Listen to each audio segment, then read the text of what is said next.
Oh, hi there. It's Sunday, and I am back from the club this morning, and I'm ready for a little bit more shogi. I had two games, and they were good. They were definitely good games. Just sorry, I'm shifting in my seat here, trying to get comfortable. They were some good games. Not enough. And hey, Just Filippo, nice to see you. They weren't enough, and I'm not completely satisfied by my play either in either game, but I won one and I lost one, and wasn't satisfied with either. So I need some more shogi. I need some more castle breaking. I've got, as always, storming the Mino Castle, and today we begin with storming the complete Mino Castle, which is 63. So what we already have done is the first 62 problems, which were storming the half Mino Castle. And I'll probably put a playlist together if I can. I think I can mix and match what they call just videos and live videos. I think you can mix and match those into a single playlist. And hey, go Henro. So I think I'm going to do that. So I'll create a storming the Let's Storm the Half Mino Castle playlist, and then I'll do the complete Mino. So we'll see. That's what I'll do. It shouldn't take too long, but I'll try to do that probably tonight. But either way, today we begin with storming the complete Mino Castle, or just storming the Mino, really. I guess most people just call it Mino. I think in Japanese it's called Hon Mino. That's my understanding. I'm not sure what people actually call it there, obviously. Hey, good day, Emperor X. Nice to see you. All right. So that's the plan. I'm sure we'll end up chatting as well. We'll do some chat. We'll do some storming, but that is the plan. Where do you buy the books? I buy them from Nekomado. Let me copy that in. The YouTube video has the link here, but let me just on the side here, the YouTube, so the YouTube videos, when I upload those, or just like now, they've all got it, but here is the link, and I'll put this into Twitch since it's already in the YouTube description. This is where I got it from. So I bought it directly from Nekomado. This is the English version of the book. You can buy the Japanese version of the book from Amazon.co.jp. But this is a great translation. It's a great book. It feels good. The paper's nice. Everything about it is fantastic as far as I'm concerned. And just like Ending Attack Technique 200 by the same author, different translator, but same author, same publisher, same book style. Really like it. It's not one of those tiny. It's not like the At a Glance series, which are smaller. But it's a bigger book, bigger than the usual Japanese Tsume books, and then obviously I just showed it, bigger than the At a Glance books. But it's great. They're both great. They're all great.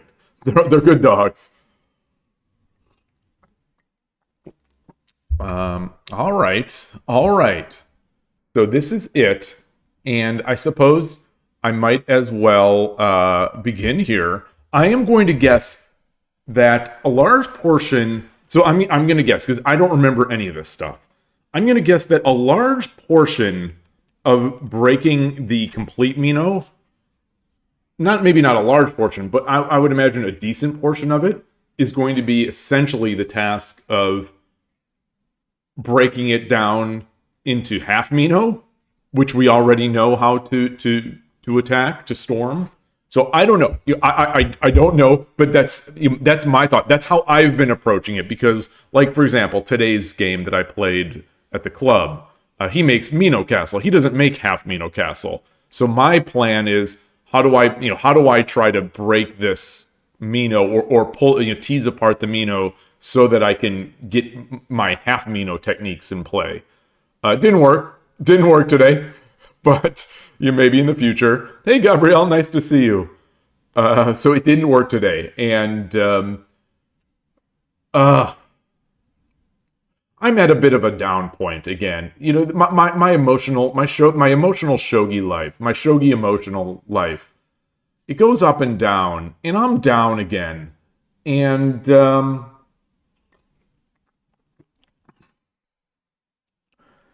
just not believing in myself. I'm not believing in my abilities, and the way the games have been going for the most part over the past week or so. Just not satisfied. You know, I'm just not satisfied with my play. And the thing that got me today is that I haven't looked at it. I don't have the Kifu yet, but I will. I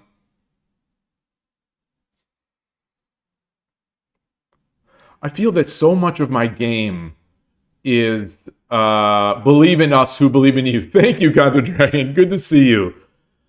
There's that something that we've talked about a few times is that especially with transport Pokemon occasionally sort of friendly ribbing me, or sort of making fun of how I sort of get a lot of tricks.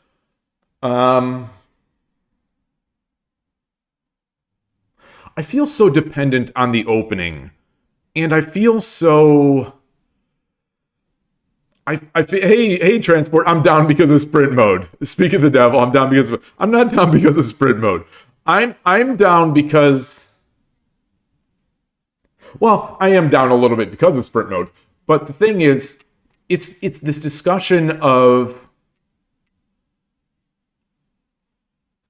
I don't know how to put it. I'm trying to put it into words. The idea that if I haven't seen it before, I'm going to butcher it. If I haven't seen a position before, I'm going to mess it up.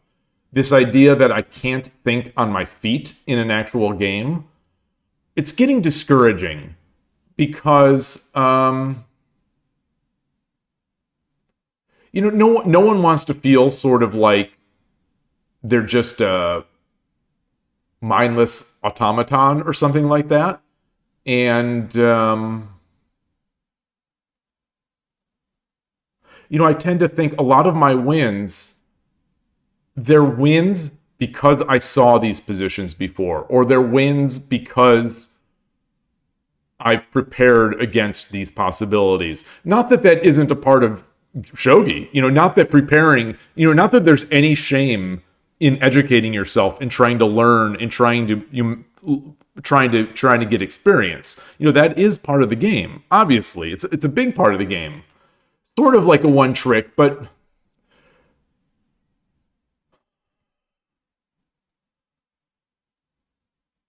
I can't put it quite into words and express how I'm feeling. So what I got today in the first game, I think I completely caught my opponent off guard, and it was with the quick engage Torizashi. Quick engage Torizashi. I've had some nice wins against fourth file rook usually. Today I had a chance. Not that this was a winning position by any means, but I got my little advantage, or what I perceived to have been the advantage against third file rook. And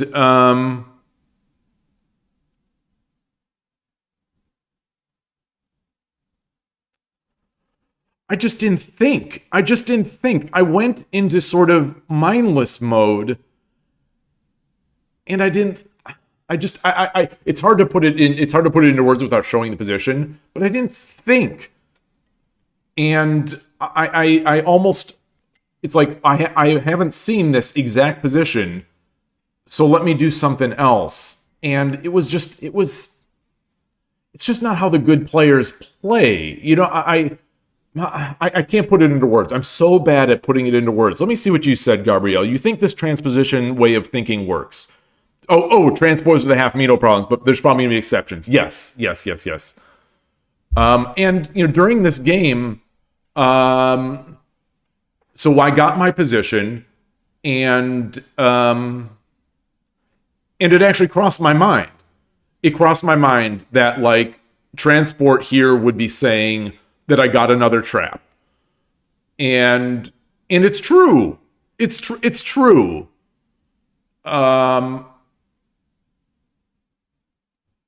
It's true. It hurt. It doesn't hurt. It doesn't. Those comments don't hurt. I because I'm thinking the same things. But the thing is, like, it's not even a trap. It's not a trap, as far as I'm concerned. Like, these aren't traps because, to my mind, the negative connotation for a trap is you play something with the hope that your opponent messes up, but if they see the right response, then I'm in a bad spot. But that's not at all the case. That's not at all the case. Like, I'm not giving up equity by making this trap. I'm just playing the opening, and it's potentially a little more tricky. So like that's I guess how my mind distinguishes the trap, and I think that's probably the same thing about KKS. Like KKS is not a fundamental, like KKS is not hope shogi. KKS is like, this is honest to goodness legitimate shogi. It's tricky for the opponent if they don't know it. But if they do know it, it's not like you're on your back foot now, as far as I know. And I feel that the same way with this quick engage towards Ashi. If it's responded to properly, it's still a valid opening for both of us. So I don't think of it as a trap, but it's tricky. Maybe there's a difference between tricky and trappy. Maybe a subtle difference. But either way, I got my position, and I thought, this is where I actually literally thought in my mind, this is where transport would be saying that that I got my trap, and I didn't play it well. And then the second game, the game that I did win, that game is the first one where I got my little trap, got my little trick, and then I failed, to sort of solidify. That's against a player who's stronger than I am. So it's no hurt to lose to him, at all, because he's a better player, and I just enjoy the games. But I would have liked to have taken my position and made it stronger and made him really have to beat me, to win it, because I thought I had the advantage. Slight as it was. But the next game, I said in the past that when I play people, no matter who I play, beginner, medium, advanced, I am going to play my stuff. And I have been doing that. However, today I decided that because I've been looking at off stream, I've been studying more Anaguma, and we've had some good sessions on stream with I Dream of Shogi in particular has been very helpful with Anaguma stuff. I thought, I'm going to start and I'm going to try to make Anaguma. And I started doing it. I'm doing my stuff. And then it hits me as I'm about to push the lance. Like, wait a minute. My opponent is playing static rook. So it's like I wasn't even looking at the board. And so I ended up playing, sort of shifting what I was going to do, making a weird Kinmuso-ish thing that I was trying to maybe convert into Yagura and preventing a bishop exchange, and then I turned into making sort of Sodibisha type stuff, and I was able to win, but I don't feel like I played like well. And so, driving back home, it's just like I was a little discouraged by both games of that. Like, if I don't play my, as Transport would say, if I don't play my trap, then I'm just bad. And I'm trying, I want to be able to, not to compare myself to Koshiro, of course, not even close, but he plays any opening, and he's making good moves. He's making, and this sort of this is sort of touching into sprint, which is in my mind, but I'm trying to keep out of my mind.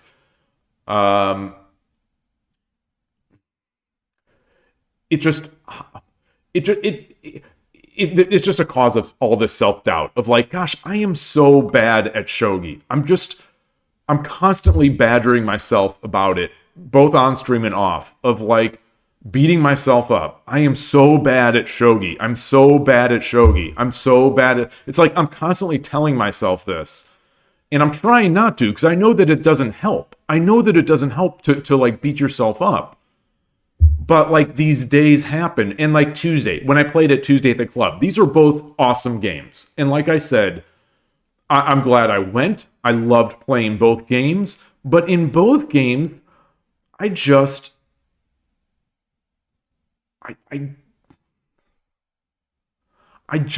couldn't come up with good ideas as long as they weren't in my wheelhouse. Kanto Dragon, you say, we're all bad. Even Koshiro, he's just less bad. I know. So, and that's the thing is, I know this. I know this intellectually. I know that this is true. I know that this is true. Intellectually, I know that this is true. But emotionally, it's frustrating. And, I see people like, like the person I play every week, or like the people that I play other times at the club. And it just doesn't seem like they have these off days. I know they do. I know everyone does. I saw just a week or so ago at the event, I saw Koshiro had an off day. But there's a difference between believing something intellectually and believing something emotionally. And so, I'm beating myself up here, and I'm thinking, well, I'm just going to train harder. I'm going to do storming the Mino Castle. I'm going to do this. But then I'm telling myself also, well, that's all that's going to do is build up my set of patterns in my head. So all I can do is play by rote. And that's the thing that gets me is like, I feel like when I win, it's because I'm playing by rote. When I lose, it's either because I'm trying to play by rote or I'm trying to play sort of with my brain. And in both cases, those don't work. So it's tough. Shogi is a real mind. It's a real mind game. It's a real mind game emotionally, and it's a mind game, obviously, people were thinking over the board. But yeah. Oh, a Smoglet. Hey, Smoglet. I didn't see your message. Greetings. Great to see you again. Thanks again for that raid the other day. And I guess first, the message before Smoglet is Gohenro saying, studying is supposed to give you an advantage over someone who didn't, but it can feel weird in game to have a good position with having done something great. Yes, you nailed it. It's like, it's the debate of, Magnus Carlsen versus Fabiano Caruana. This has sort of been in the chess world. This has sort of been a little bit of the debate. Talent versus hard work. And as someone who feels like he doesn't have any talent, so I'm putting in the hard work. I'm trying to say, like, all right, if I don't have talent, I am going to put in all this hard work. But then when the hard work pays off, it's like, yeah, sure, it paid off because I put the hard work in, but I still suck at shogi. I don't understand anything like these people who have better, more talent. So it's like, I'm trying to get better. I'm trying to win. I'm trying to get better in the only way that I know how, which is to put in a ton of work. But then when I win because of that work, it's not satisfying because I don't feel like I deserved it. I feel like I just brute forced it. If you know what I'm saying. So I'm almost putting myself like in a no-win situation. And like in a no-win situation, you can't win. So all I'm going to be doing is badgering myself. and that's it. So like I said, this is just, it's one of those emotional downs. So I've got the emotional ups, and it's this roller coaster ride of shogi, and I'm on an emotional down on it. As much as I had fun playing, especially, I was looking forward to this Sunday for a week now, because I knew that we'd had the leader of the club got a new shogi board, and I was really excited to play on it. I'm such a nerd. I'm such a nerd when it comes to shogi equipment. I was just really excited to play on it because I didn't get to play on it Tuesday night. And so I was like really excited to play on it. And in my mind, I'm thinking, I really want to win this first game on it. And anyway, things happen. But let me get into Smoglet's message. You say, well, it can feel satisfying to gain advantage for what can be perceived as innate talent or doing something great, but it could be arguing that the ability to study and prepare is its own talent in itself. Yes, totally. I mean, and that's the argument. And that's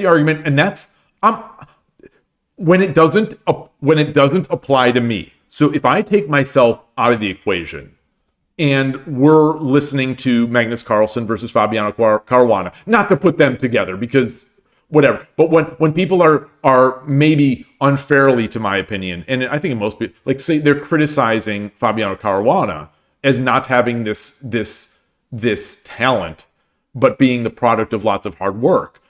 I'm listening to a podcast and I'm almost like, yelling in my own head, like, that is a talent. Being able to study and being able to focus, that is a talent. I'm saying this to the to people, but when I study hard, I'm like, that's nothing. That's nothing. That's garbage. Anyone could study. So it's like, I this inability to give myself credit for being able to do that. But anyway, sorry for all this emotional sort of just download onto you all or offload. It's crazy. It's just crazy. It's the thing that these kind of games make people like me think. I don't want to say make everyone think, because I don't know if everyone is as neurotic, but it's just mind games. It's a minefield of mind games against myself. And it's tough to deal with it. It's because we all want to get better, and I want to get better, and I want to win more games, or I want to feel like I'm getting better. And sometimes this doesn't happen, and especially when I play my openings. And if I win, I don't feel as good, because it's like, of course I should win. I have the advantage because I prepared for this. But then when I don't play my openings and I don't win, it's like, oh, well, I'm nothing without my openings. And then when I play not my openings and I win, it's like, oh, I've been playing so much more shogi that I was able to win. So it's weird. It's this inability to give myself any sort of credit or satisfaction. It comes and goes. Because like I was riding high on Thursday when I got that 5-win streak to get the avatar on Shogi Wars. I was riding high. I was feeling amazing. We had dinner. We went out and got some ice cream, because I was just almost like celebrating in my head, because I had that was so fun for me, and it felt so good because I had been struggling a little bit. Anyway. And just a little bit, you say, well, you can't beat yourself up into change. Embrace the mistakes and learn from them. Yes. Intellectually, I agree with you. And I'm trying. Boy, I studied a lot of Tsume yesterday. I did a lot of problems. And this morning, my mate runs were very high. Both of them were for me, very high. They were in their 20s, which is pretty rare for me to do both in the 20s. So I thought, all right, this is paying off. I'm doing this thing. And then when I get to the club, I get there early. I have a coffee. I do my Pio Shogi problems. I was doing great in those. So I was feeling good. And then we play the game. I get my position. I get the fast exchange, Torizashi versus third file. and which I believe to be, advantageous to me. And then I didn't play it so well. I didn't play it so well once we got to the spot where my opponent diverted from what I have seen before. Anyway. Go ahead and re-say, studying the patterns also gives ideas in situations that are similar enough. Yes. Yeah. But then I still use that as an excuse. It's like, of course I stormed this Mino Castle. I've already looked at of course I was able to break this Mino Castle down. Let's say someone's making a complete Mino and I haven't done, the complete Mino yet. It's like, well, of course, because it's similar to what I already studied. So I'm not really thinking, it's like, I want to be this genius. It's like my brain wants me to be this genius of Shogi, being able to calculate from first principles at the board every time. And it's not realistic, but it doesn't stop my brain from pushing. And then I see a nice recommendation for the best viewers from Chris Boylskin. Thank you for that. Greetings to you. Happy Sunday afternoon or wherever you are. Good luck with your site. Kanto Dragon, say, come on, at least use shogi comparison instead of chess. So Nagase versus Fuji. Well, they're both geniuses. I don't know the shogi game as well as I know the pro shogi game as much as I know the pro chess game. I just don't. Like I've said, the pro shogi game doesn't interest me as much as much as all I do is shogi. The pro shogi game doesn't interest me as much as the pro chess game. Because I don't think they want me to. They don't have commentary. They don't have English. The games are too long. They're at tough hours. So I can make all sorts of funny excuses for why that is. But as far as I know, Nagase and Fuji are both geniuses. Isn't that the thing? I mean, they both prepare. Nagase, I assume they both are. My understanding is they're both geniuses and they're both preparation monsters. That's my understanding. Transport, you say, don't worry too much about my trappy openings. As I get stronger, fewer people will fall for the traps. Yeah, well, so that is the key. That's the key. So Tuesday's games, which were great games at the club, they're versus very strong players, and neither of them. I'm not looking for someone to fall into my Urashino Ryu stuff, but both of them played Urashino Ryu countermeasures, and I was fine. I'm fine. I'm used to these. It's just in both of those games, at some point, despite being completely fine, completely equal, nothing pressuring me per se, I started just crumbling. It's like and it's not that I don't have experience playing against people doing Urashino Ryu countermeasures. Not as much like because I'm not playing every day when I'm streaming. I'm not playing 3 and 4 Dan level players. I'm playing Shodans, and 1Qs. So that's what I'm playing. So they don't know these countermeasures. So I'm not getting the countermeasures as much. But either way, I have gotten countermeasures, including against these particular players. So, I should have a counter to their counters, because I've certainly thought about building the counters to the counters. It's just I'm not very good at it. They're just better than I am at it. It's like the slow game. What we talk about, the slow game. I'm terrible at the slow game. I'm going to slip. At some point, I'm just going to slip. And, I've just got to play more games. But that's the thing. It's like, so if I play more games and I get better at it, is it just because I'm going by rote and seeing all these patterns and eventually seeing so many patterns, I'm building up this pattern, further leading credence to this idea that I'm not a genius. I'm not a shogi genius.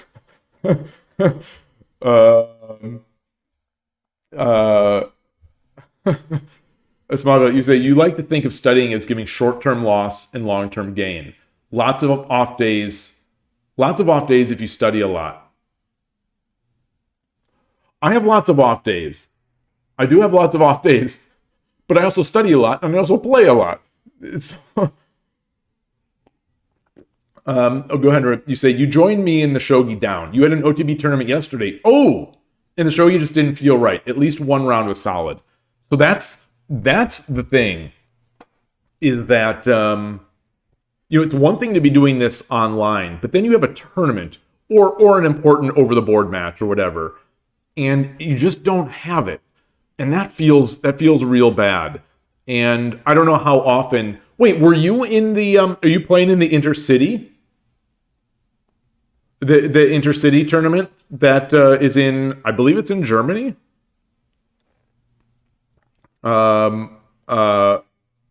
Gosh, is it Ishikawa? Ishikawa Sensei was streaming. Melkor was playing.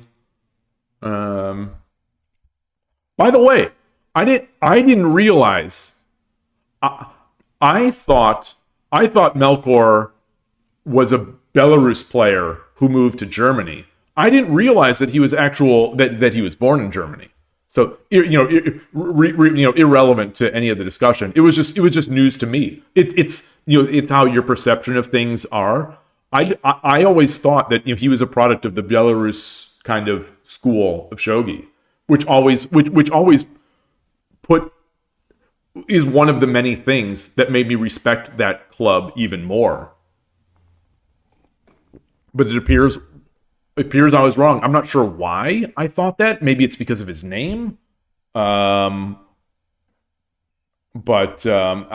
think my mind, when I first learned of this strong young Western player, I saw the name and I just assumed like, oh, okay, well he must be from Belarus where the strongest players come from, where that kind of thing.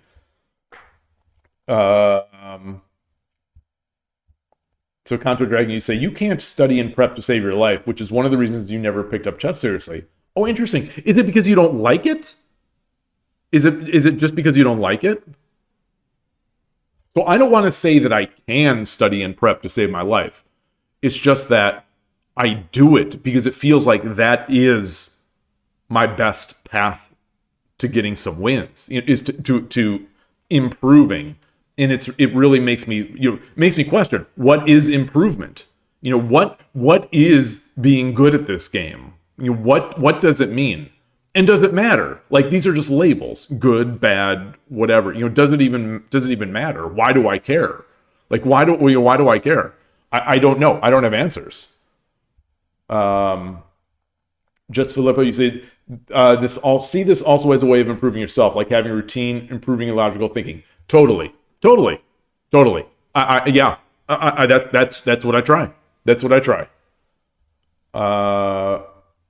Transport, you say, part of building a strong trappy opening is gradually increasing the scope of what you've seen before. Yeah. Well, and we can see on this stream even, like, I honestly, my rank has slowly continued to climb. I don't know if I'm any better, or if it's just that the breadth of what I have seen in my openings has expanded, and now I have a lot more. Now I have put myself in a lot more chances to win because I'm getting so many good positions out of the opening, or because, I know the right move in these situations. Like sure, a lot of the people I play on Shogi Wars have played 10,000 games or what, thousands and thousands of games. So my numbers aren't anything. But like 2,000 games of one particular opening, to me, is for someone at my level, that's no joke. Like, I've played a couple thousand, as hard as it is to believe, I've played a couple thousand games of Urashino Ryu. And so I've seen some things, I've seen some things. And so a lot of it, it's only natural that I started setting in, and that, we review so many of these games, and I get so much great help from you all that, I know what to do where my opponent might not know where to do, or, it's easy to slip up in some of these. And then transfer, you say, if someone slips through your prep, just learn from the loss and don't make the same mistake again. Yeah. And so that's what I tell myself. So again, like today's game, the game that I lost today, it's like, okay, I am never going to make this mistake again. Like I know in my bones that I will never make this mistake again because it hurts. Because it hurts, and it's an explicit mistake that I can see, and I even saw it at the time. I actually saw it at the time, but I didn't respect enough, or I didn't read far enough to realize how big a mistake it was, and it's just not how the stronger players play. It's like, if they can solidify, they solidify, versus just making it more insane, at least for the most part, I think. So I will never make that mistake again, but that's just more fuel for the ammunition of, so when I see it the next time, and when I win the next game, it'll be like, well, I won that game because I'm following my pattern, because I'm learning by rote. I'm learning like how the AI learns, just by playing a million games and building up these patterns. It's not like it's not this intuitive genius that I want to be. Nagase is widely considered as talentless hard worker. Oh, interesting. I had no idea. I had no idea. I thought he was super hard work, super prep. But also super genius, super intuitive. This is new to me. I didn't know that. While Fuji is sometimes called a demon. But the thing is, Fuji also, one of the criticisms that I've heard recently, that I don't think is a new criticism, but it's that, he has crazy prep. But this is something that chess people have stopped doing. It's that he has a tendency to like to play the best line. So he's out there still trying to play the number one engine move, whereas everyone already knows what to do against the number one engine move. So like that seems to be a criticism, a potential criticism of his preparation. But I think he is a major preparer. That's my understanding. Oh, you did play the Inner City. So without asking who you are, were one of your games streamed yesterday by Ishikawa Sensei? And you say he's German with Ukrainian roots. So not even Belarus roots. Okay. And Kanto Dragon, you say you definitely don't like memorizing stuff. I'm curious. I'm always curious about this question. Why don't you like memorizing stuff? Is it you just don't, it just bores you? Or is it you don't like it because you don't think you're good at it? Or, yeah. Transports, you say this is your approach to chess too. So you think being rote, cookbook, flowcharty is fine. Yeah, I think that's true. And honestly, I think knowing my nature, I bet if I was this intuitive genius and I didn't like to study and I didn't build all this preparation, I bet I would be unsatisfied. I'd say, gosh, I'm just intuitively like this, but I'm not a hard worker, so I'm never gonna get better. So if I'm a hard worker and I'm not intuitive, I'm criticizing myself and wishing I was intuitive. Oh, the thumbs up are coming up. But if I was intuitive and I wasn't a hard worker, I'd be criticizing myself, saying, "Gosh, I wish I was a hard worker." So I think I'm in a just the way my brain is never satisfied. I think I would be upset with anything that I'm doing.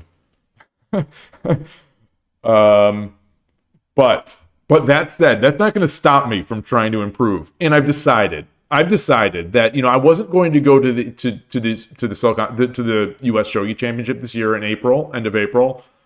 I am going to ratchet up my studies. I'm going to really ratchet my studies up even more. So if I can hit Shodan in Shogi Wars by mid to late April, I'm going to the tournament. So that's my little incentive. I'm setting an incentive for myself. I'm going to do it. And so I'm gonna bust this out, and I'm gonna get demoted back to 2Q. But anyway, I'm just gonna put more pressure on myself because why not? Why not? Oh, your game wasn't streamed. Okay.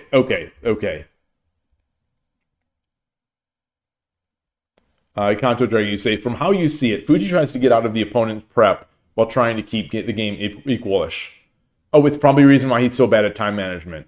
Yeah, he's brutal at time management. And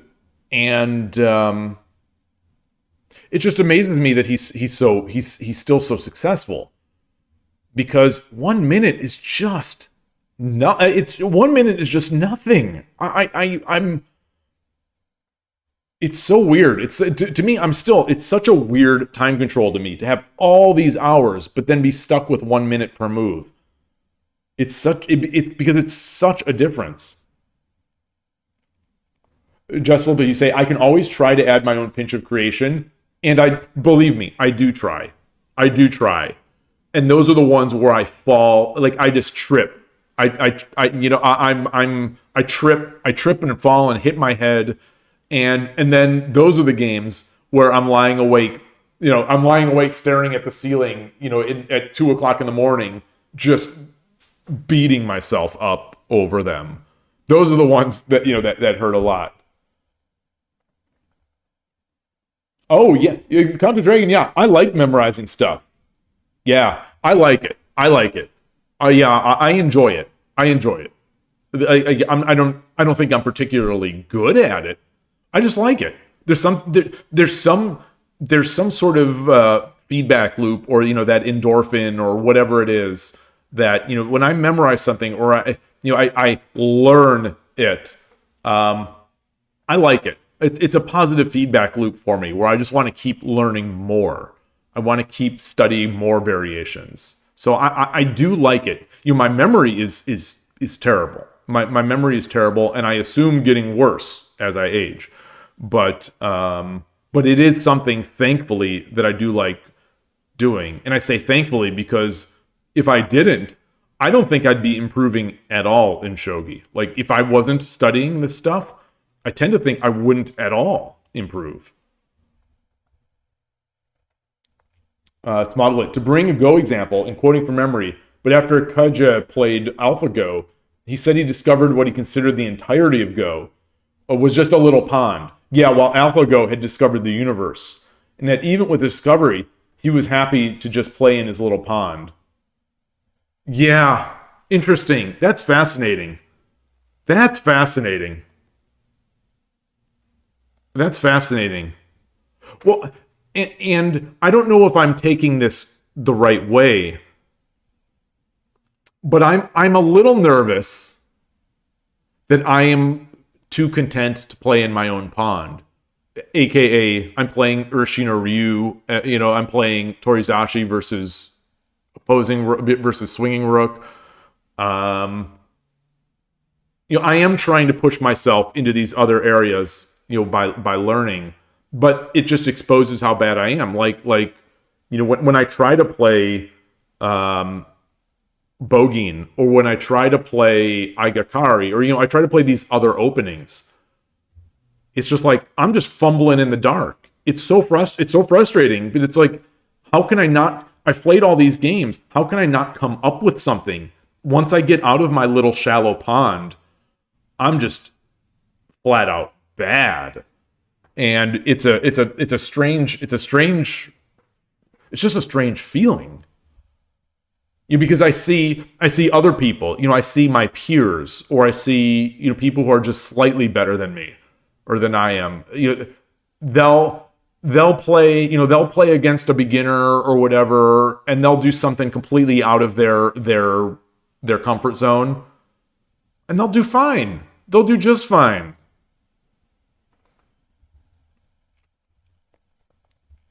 Transport, you say, to be fair, I only step outside my comfort zone in 3 minutes. Yes. This is 100% true.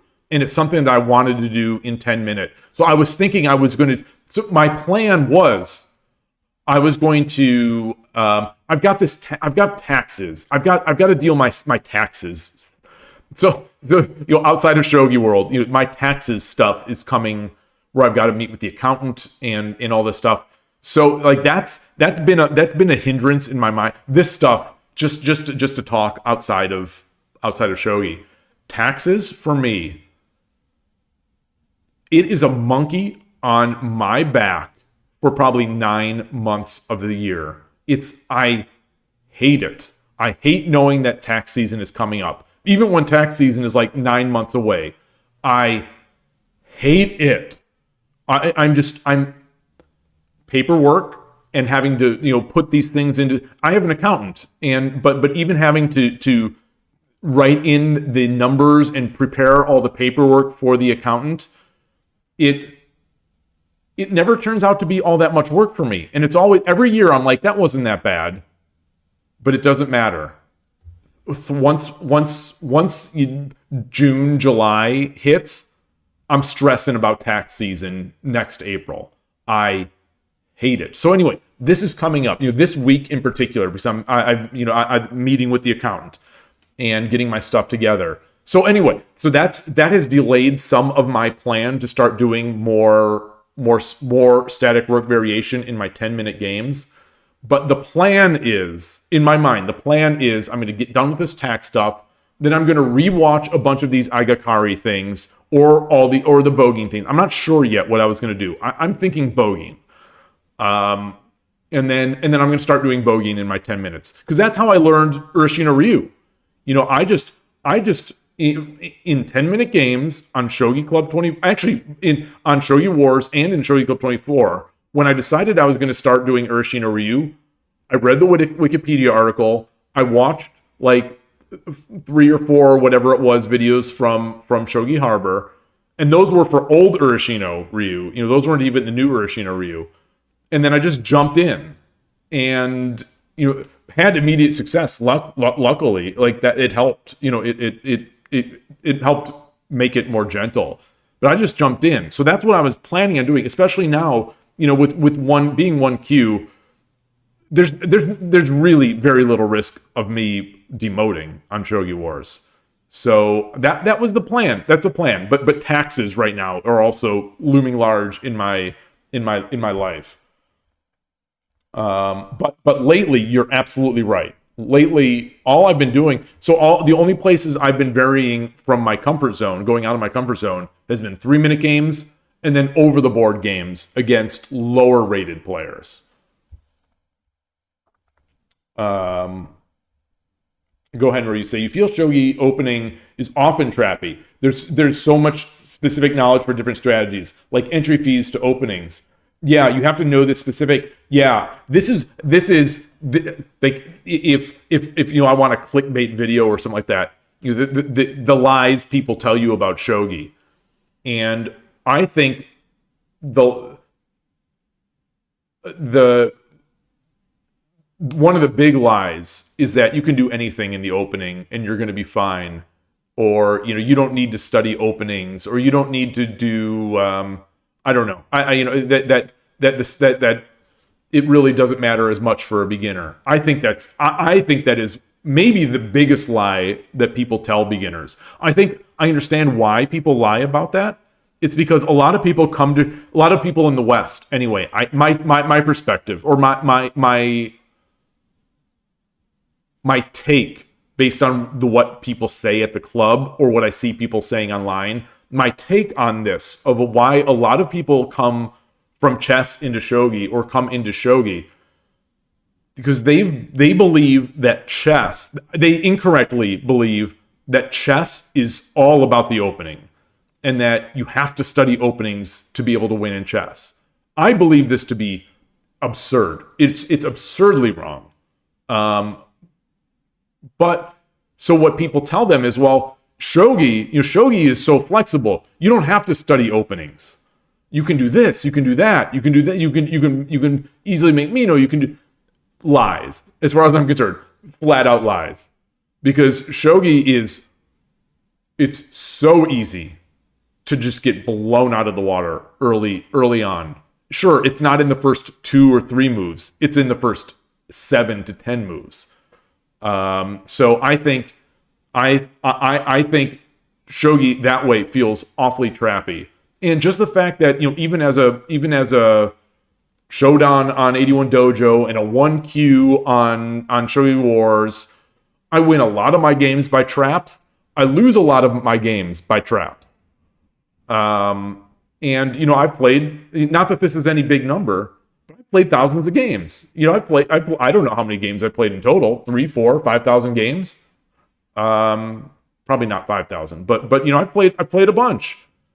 And I still, it's so easy to get tripped up by the wrong move order, by one less defensive piece. Kind of depends on the opening too. 100%. Yeah. Definitely.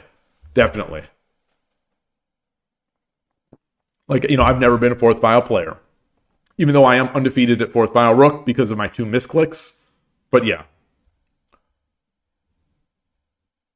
Yeah. And people say this too. Yes, go Henro. People say the most important thing to study first is the end game. You say no need to study end game if you can't defend against bogeying. This is totally. I think that's one of the things. I think it turns away people. I think it turns people away. When in the West, we have people who best intentions will just say, "Oh, opening doesn't matter. Just study endgames." Just like these are people who have high ratings. They've been playing for years. They don't understand or remember what it was like to be a beginner, or they have a better intuitive sense of the game, and so they maybe never got tripped up as much by these things. But some people joining shogi or just starting shogi, they're not getting into endgames. They're not getting into endgames by any means. The only endgame they're getting into is the opponent's endgame. And, they're getting just wailed on, just getting crushed. And so, maybe that's where people tell them to do 4th file rook so they at least last longer. But I think that just study endgames is, I don't want to call someone else's, recommendations nonsense, but to me, that's nonsense. It's nonsense. I think you can in chess a little more. So just these things, in chess, I think you can do that a little more in chess. Because I do think it's a little easier to get into endgames in chess. Because there's tactics. You get some tactics and you get an advantage. I don't want to say easier, but the path seems a little more clear, because I've played both games. I am better at shogi, but I'm not terrible at chess. The path forward, once you see some tactics or once is easier, is more clear anyway. I don't want to say easier, but it's more clear what you're going. But you could flat out go up a bishop in the opening in shogi and still maybe not even know what to do. You still might not have any idea what to do. But these are just my feelings, and I'm totally open to other people not agreeing. Let's see. Counter Dragon, you say you don't agree. There we go. In chess, if you play an opening, you do need to prep for 5+ counters. So and once your down material finished, that's the thing is, I guess it depends on how high you're talking about, how what rating you want to get to, but just playing fundamentals in chess, I think obviates the need for studying openings. This is as someone who studies openings because I enjoy it in chess. You can study you study principles. I don't think their chess having the draw and being tighter lets the games sort of naturally be a little more tense, and you can play by control the center, develop your pieces, the castle your king. These things will get you very far as far as I'm concerned in chess. And I've listened to enough chess podcasts where people are saying, yeah, this like the secret to them, but they could just be intuitive players. It's hard to tell because everyone thinks one thing is easier than another based on what was easy for them. But there are plenty of people. You can throw a rock and hit a podcast where someone will be interviewed saying, I didn't study openings until I was 2000. And 2000 is a great player. 2000 level is a great player in chess. And they'll say, I didn't study. I just played opening principles.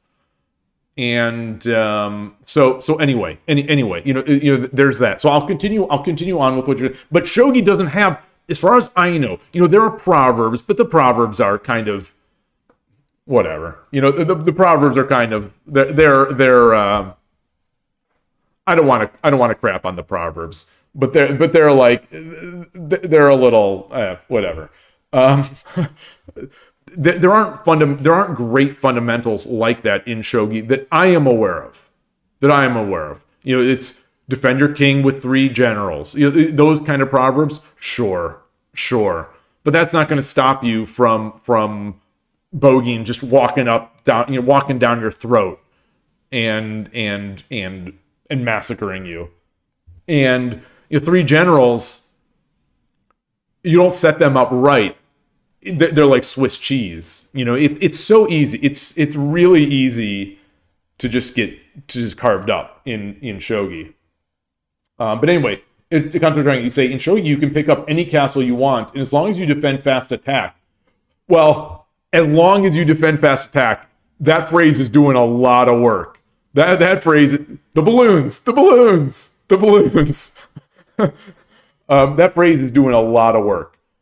I still struggle against what was I? 3Q. I think I was around 3Q Shogi Wars, 1 or 2Q 81 Dojo, where I just kept getting wrecked by Urashima Ryu so much that I picked up the opening because I could not figure out what to do against fast attack. But you could argue it's because I'm not intuitively very good. I think that'd be legitimate, and that most people will be better intuitively than I am. But either way, I struggled. I struggled mightily to defend against Urashima Ryu, mightily to defend against bogeying, such that before the week before the U.S. Shogi Championship, people in chat were giving me some sort of anti-bogeying type strategies, which I used to some success in the tournament because I could not deal with bogeying. But anyway, you say. And you can do that castle regardless of what opponent is doing. And once you're behind, you can still come back. I don't know. I think that only becomes true after a certain extent. I think for new players or new-ish players, or I think that's a lot of work. I don't know. I don't know. Maybe it only feels like this is possible in chess because there's such diversity of ratings in chess where you could honestly go online as a chess beginner and play other chess beginners. In shogi you really can't. For whatever reason, you come on in shogi and you start out, Shogi Wars is going to give you a 2 Dan as your first game, or a 2Q your first game, or whatever. Shogi Wars is going to give you someone who's played 1,000 games or 2,000 games. 81 Dojo will give you a complete sandbagger. Shogi Club 24 will give you a complete sandbagger. There just doesn't seem to be a site that has legitimate low-level play. In from all I can tell, and I could be wrong. But like I've said before, chess.com, those 300 elos, those 500 elos, they know some stuff, but they are legitimately beginners. And so a beginner could win a game or could compete against them. In shogi, a beginner starts playing online, they get massacred. Absolutely and utterly massacred. And it's like they can't even make their castle almost. They're just getting massacred. Yeah, go ahead, or you say not exactly traps, just a narrow path where you can trip up easily. Yeah. I think that's sort of where instead of where I might use the word tricky rather than trappy. To me, trap has a negative connotation. Again, I don't know if you were here earlier. To me, like when trappy versus tricky is a legitimately, like an honest line that the opponent is more difficult potentially, that the opponent has fewer responses to. But trappy is to me is the opponent has a response, and if the opponent does that response, then the person laying the trap is in a worse position. So that's the difference to me. So there's that negative connotation of trappy versus tricky. So this Kanto Dragon, you'd say in Shogi, opening doesn't matter until 3 to 4 Dan. Yeah, this is just, I think Koshiro might agree with you. I'm not sure. I cannot disagree more. That's the thing. I cannot disagree more. If you want to win. So that's the thing is, I don't know how you get to 3 or 4 Dan without like winning enough to give you the satisfaction to continue. But like if I didn't have my openings, I think I'd be like 3Q, maybe. I think my openings carry me tremendously. And I think the people who say they don't use openings, they're using openings. Like I think they're using openings.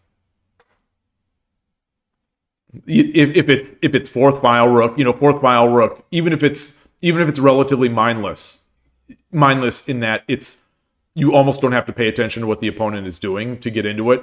That is still an opening. It's a way to bypass the opening, but it is an opening. It's like saying that someone who plays the London system, I think the equivalent would be like saying that someone plays the London system isn't playing an opening, but they are playing. Like that is the opening. A Wild Techno, nice to see you. Say go player here. Draw is sus. I've changed. I don't want to go into the draw. And I don't want to go into the sort of the draw discussion, or the rabbit hole. I used to think that. I'm not so sure anymore. I listened to a podcast where the old famous Swedish grandmaster. I can't remember his name. I apologies if this is stereotyping. I think his name is Anderson, which is like everyone's name in Sweden. No, I'm kidding, but I think his name is Anderson. But anyway, he just a historic great.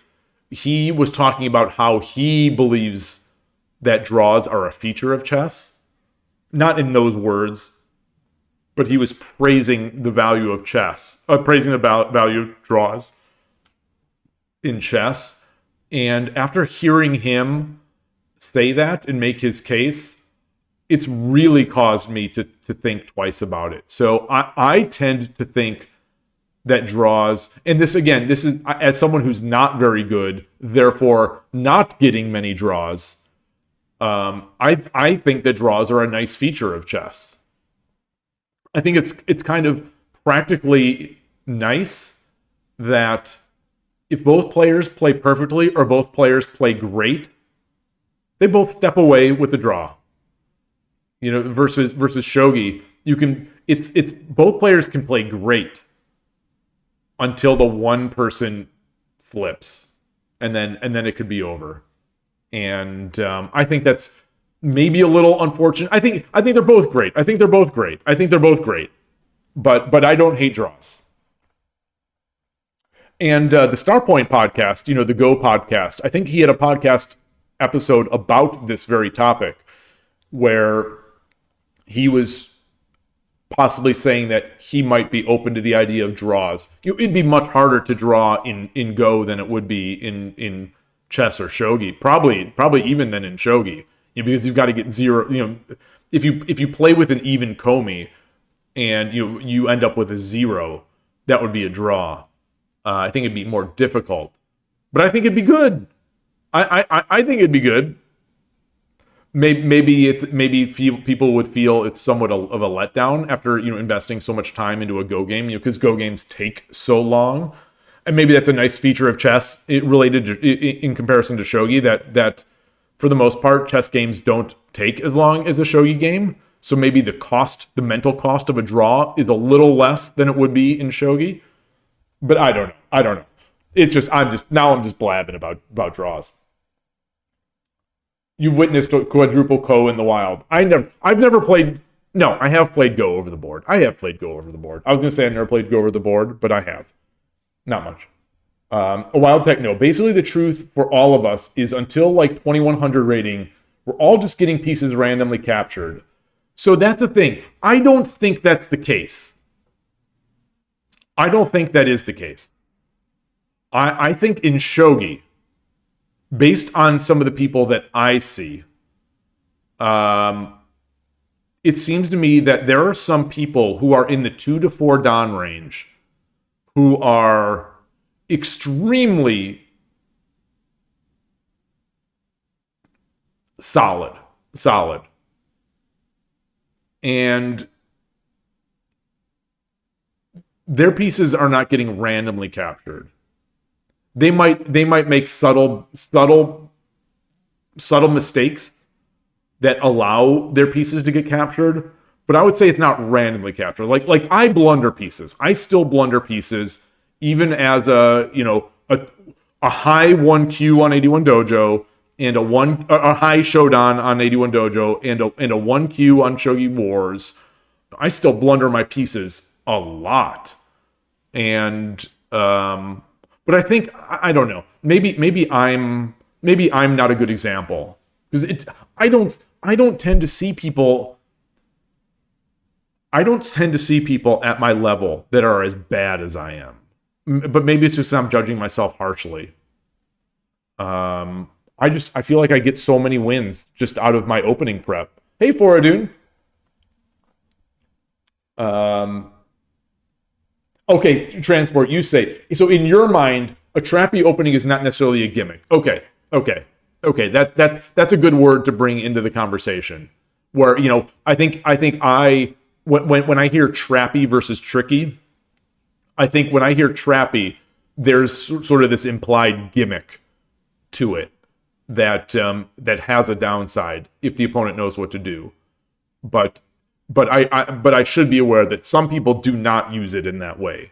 So some people, I think, such as yourself now, when you say trap, there's not necessarily. It's not that if the opponent responds correctly, now I'm in trouble. Yeah, Kanto Dragon, you say trap. You say trap is Demon Killer. Yeah, and then trappy is Urashino Ryu. That sounds reasonable. That sounds reasonable to me. Yeah, I think my mind, I call them trappy and tricky, but trap and trappy is totally, I think, totally valid. Then again, this is only like I don't know enough about Demon Killer. My understanding is that it is not fundamentally sound.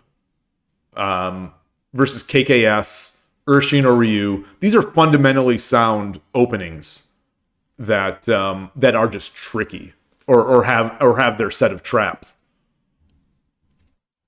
Not to bring Duck into the conversation, but I Duck seems to be the ultimate in what I would have called a trap opening, but I guess you might call gimmicky or trappy or trap opening. That would be a trap opening / gimmicky opening. But the thing is,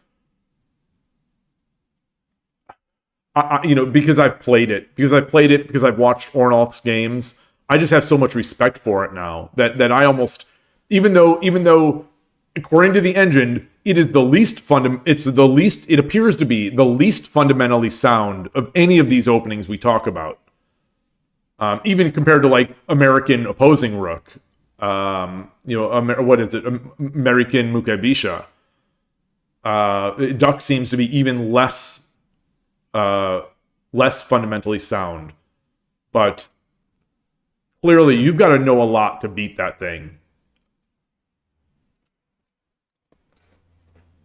And, people that I respect play it, and play it really well.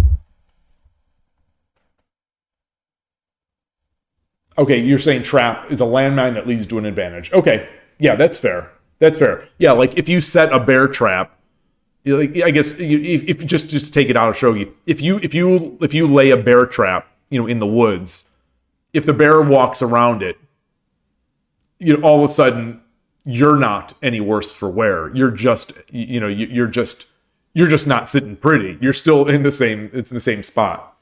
It's not like you explode. It's not like your leg gets clamped if the bear doesn't step in it. Go ahead and say small beginner population is probably a symptom of the relatively small online player base, at least compared to chess nowadays. Yeah, I think that's true. It's unfortunate, but it does seem to be true. I don't know how we get there. I don't know how we get there, because we have plenty of Western people. They're not plenty. There are Western players that are new. I think they just bounce off the game really quickly because the experience as a new player sucks so bad online. It's really bad. It's really bad. And in my opinion, it is really bad. The software is bad, and the players are. I think this is the whole smurfing, sandbagging kind of discussion, and obviously, I'm not going to win anyone. I'm not going to win this argument against people who believe the other way, because it's not an objective thing. But I really think there's nothing worse. There's nothing worse than sandbaggers and smurfs. And I think it destroys the integrity of the game. It destroys the beginner experience way more than cheating. Like we talk about Kishin and cheating, and yes, they're terrible. They're terrible things. But I think sandbagging is the worst thing, and I think it's the worst thing about the shogi community. It was the same thing in the Go community. So I don't know if this is simply cultural stuff. I don't know if it's just in my limited experience, the chess world's problem is cheating. The Go and shogi community's problem is sandbagging. That's in my experience as having been a beginner in both and having watched beginners in both bounce off the game. That's just my take. That's my hot take. That's my hot take.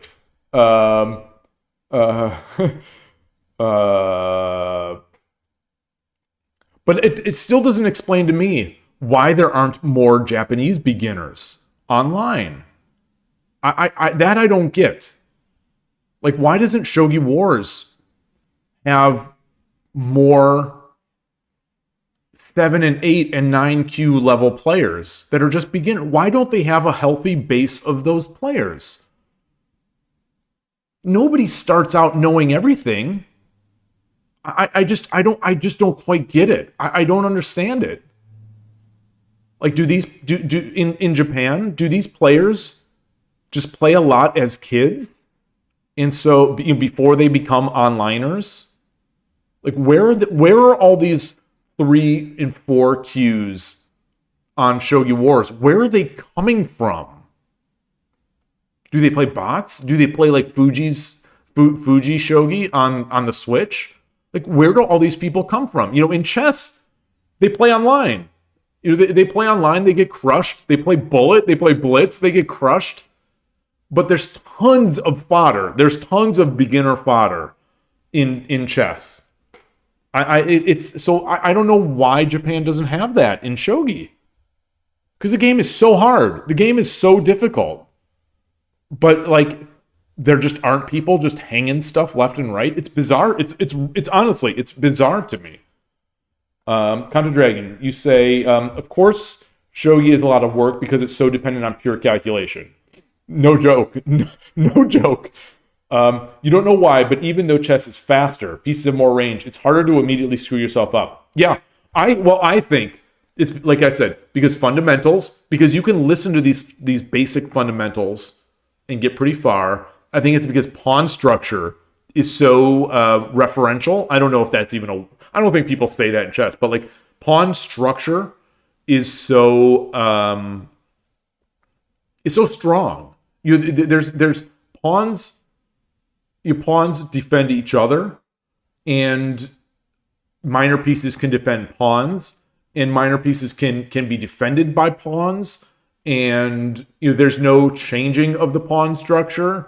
And even though shogi also has a relative a nice relative material value like system, I think chess's is a little more concrete, where a pawn is clearly, in 95% of the situations, a pawn is clearly less important than a knight. A knight and a bishop are pretty clearly about equal.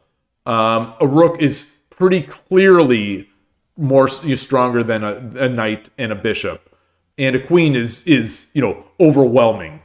And that's where in a lot of these games, as beginners, the beginner games, a lot of times they'll crumble because the queen dies.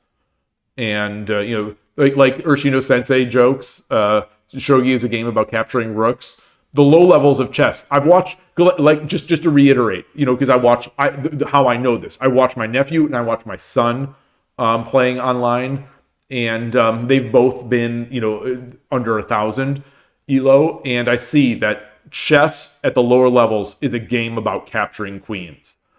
And anyway, but the games can go on for a long time because you have that supreme defensive capability of the queen. And as long as you've got a queen, you can easily fall potentially into other traps with the minor pieces or the rooks. And castling is so valuable. And again, the pawn structure, I don't know. I don't want to talk too much about chess, but that's why I think it is. It's just, there are fewer moves. Also, a lot of times, once the pawn's structure gets in place, you can get there pretty. You can get pretty far with not capturing anything, and then exchanging off pieces. And so it feels a lot safer than shogi, which is a bigger board, and then drops are insane. Drops are just like. If you like Crazy House, Crazy House is a crazy game, and if chess beginners were playing Crazy House, it would be ridiculous. It'd be just like shogi, where it's so easy to die. Drops are just insane, because it's the trade-off. The chess pieces are so dynamic, but it's a smaller scope, and it's so easy to sort of hide behind things. Chess in shogi, as Magnus Carlsen would say, the pieces suck, but you can drop them, and the pawns are don't defend each other. So it's a little crazier. I think it's more similar to Go. I think shogi in a lot of ways is more similar to Go than it is to chess, where so often in shogi, just like in Go, you just have no idea what move to make. There's so many possible moves. You just don't know. It's almost like a paralysis. Whereas I do think in chess, for the most part, I mean, this is oversimplifying and not giving chess enough credit, but candidate moves are a little easier to find in chess. Reasonable candidate moves.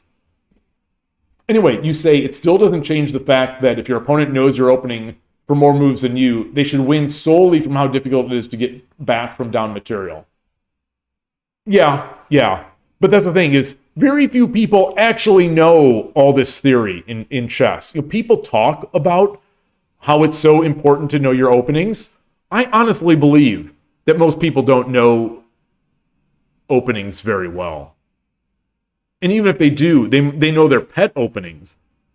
But it's just like in shogi, it's so easy to get out of an opening. Chess isn't that simple that everyone is playing top of the line or mainline variations. You say shogi is easier to screw up, but it's easier to come back. I think that's the case.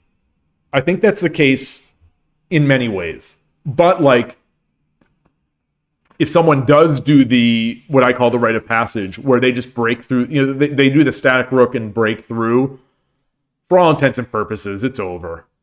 It's for all intents and purposes, I think it's just basically over. It's very difficult to defend. Transport, you say that you think some people, like 3-Dan Yagura spamming Koshiro, didn't study openings, but they knew shogi fundamentals well enough to not die to fast attack. Yeah, and that's the thing, is that I think some people just intuitively, they have a vision for the board. They have a vision for the board. Whether it's intuitive or it comes from studying a lot of endgame or doing a lot of tactics, I don't know. I don't know what it is. But there are people, like Koshiro, who they have that sense. They just have that sense. And I don't know how they get it, because I'm searching for it. I'm searching for it myself. And these players, they just know what to do. They know how to evaluate speed, the speed of the opponent's attack versus the speed of theirs. They know how to ask. So a lot of these, I think a lot of these types of plays, especially below 3-Dan-ish, not to use that word flail, but there are people who flail better than others, where they make attacks that are difficult to defend. So when I flail, like I did as I was getting down in my over the board game this morning, my first game, I started flailing. And I flailed, I think, in a way that was relatively straightforward to defend. Versus when I see other people flailing against me, or other people flailing in other games that I'm observing, it's like, oh, this is tricky. And it seems like, it's still a flail. It's still hope shogi. You're still down. You still know you're down, but you're making attacks where there are fewer, more difficult to defend moves to defend it. And that's something, I don't know if it's a skill, you'd say, or it's something, but like chess has the same, where, some people, when they attack, they make attacks such that there are very few routes to successful defense. Meanwhile, there's people like me who make an attack, and it's obvious how to defend it. It's a real skill. It's a real skill, and it doesn't seem like you can't apply fundamentals, or you can't apply little sort of heuristics. At least I can't. I haven't found a way to. The heuristics to those kinds of like, here's how you do a trappy, or here's how you make a tricky attack versus here's how you make a dumb attack. Because I just see the dumb attacks.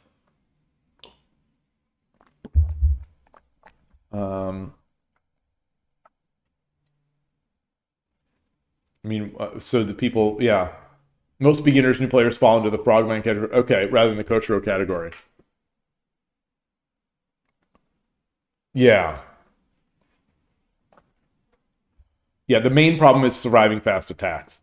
I agree. Or surviving fast attacks and I guess knowing how to defend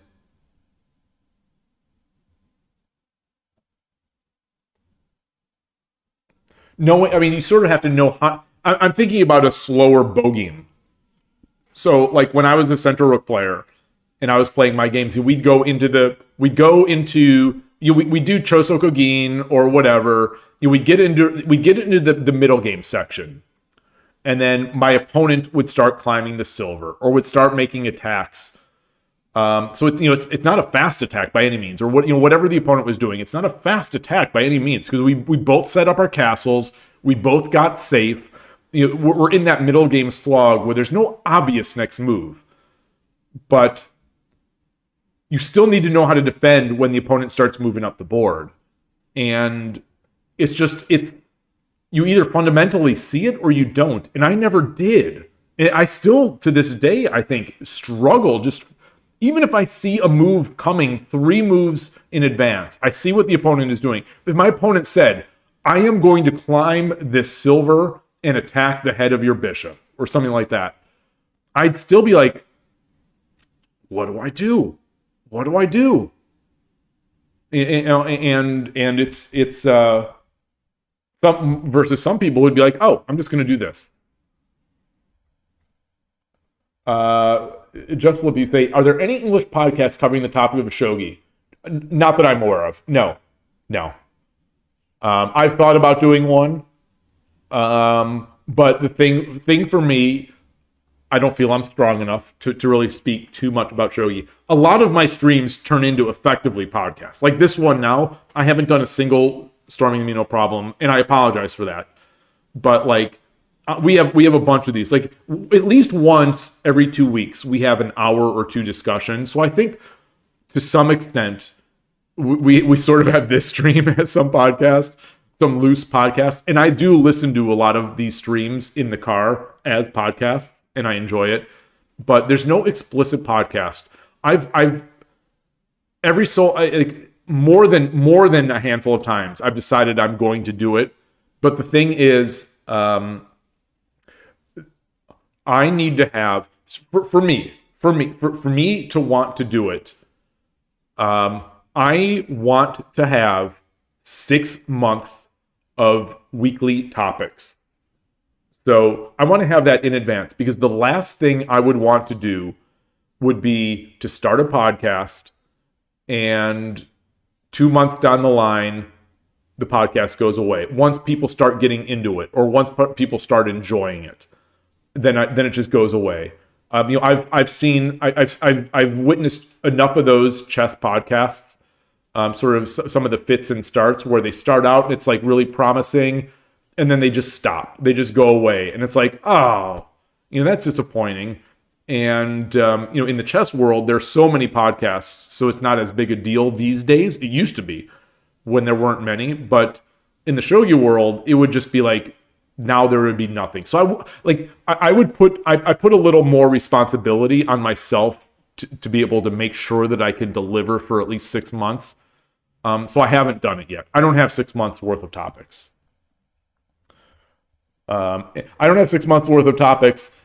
And I'm not a great shogi player, and I don't speak Japanese, so I can't really even talk about the pro game. That's another thing, is that like I can't even talk about pro game topics for the most part, because it's impenetrable to me as a non-native speaker, or as a non-Japanese speaker, not non-native. I don't need to be a native speaker. So anyway, the excuses. I made excuses. If someone did one, I would love it. A while no, you say, I don't have to respond in detail to your troll comments. You feel guilty now. Wait, which one was a troll comment? Which was a troll comment? About the getting Pete randomly captured? I don't think that's a troll comment. Maybe you meant it as a troll. I didn't take it as a troll at all, because I hear people saying that stuff.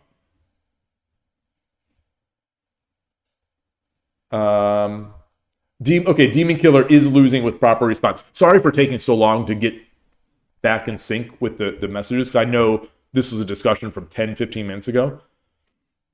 Yanor O would classify Duck as a gimmick opening. Yeah. I mean, it almost classifies Central Rook as a gimmick opening. As it almost classifies Central Rook versus...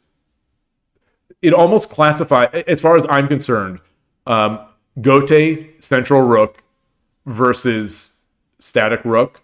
That's almost into gimmick territory. It's minus 300 or plus. It's like plus 300. And every new build of Yanra O increases that. So it seems like every new build of the engine hates that opening even more. Duck is not a trap. There's no gain advantage if opponent doesn't play this line.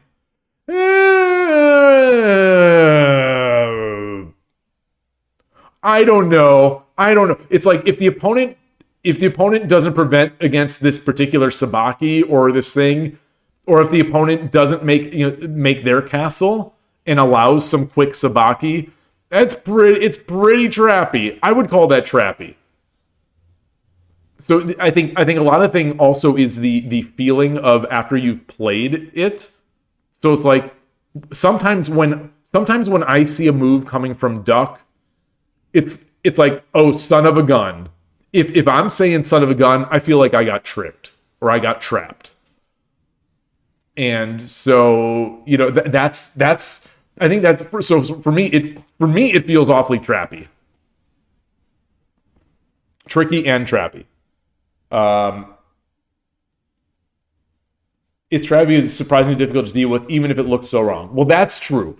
Well, that's so for the engine. So you know, the engine says otherwise because the engine, like Duck, is like it's like minus 600, right? It's like minus 600 or 700 or plus 700, whatever it is. Plus 600 if you know Sente is the proper player, is the non-Duck player. That's my understanding based on something Ornal said. I haven't looked too closely because I've played a bunch of Duck on stream, but I haven't studied Duck. So I you know, whereas I study all these other ones with the engine, so I'm familiar with the engine evals for the various positions, but I'm not familiar with it for Duck. Flux X Toronto, oh, good to see you. Hopefully you haven't been waiting so long. Hopefully you're still there, because these are still very old messages. Hot take: Yokofu is a trap opening. That's not a hot take.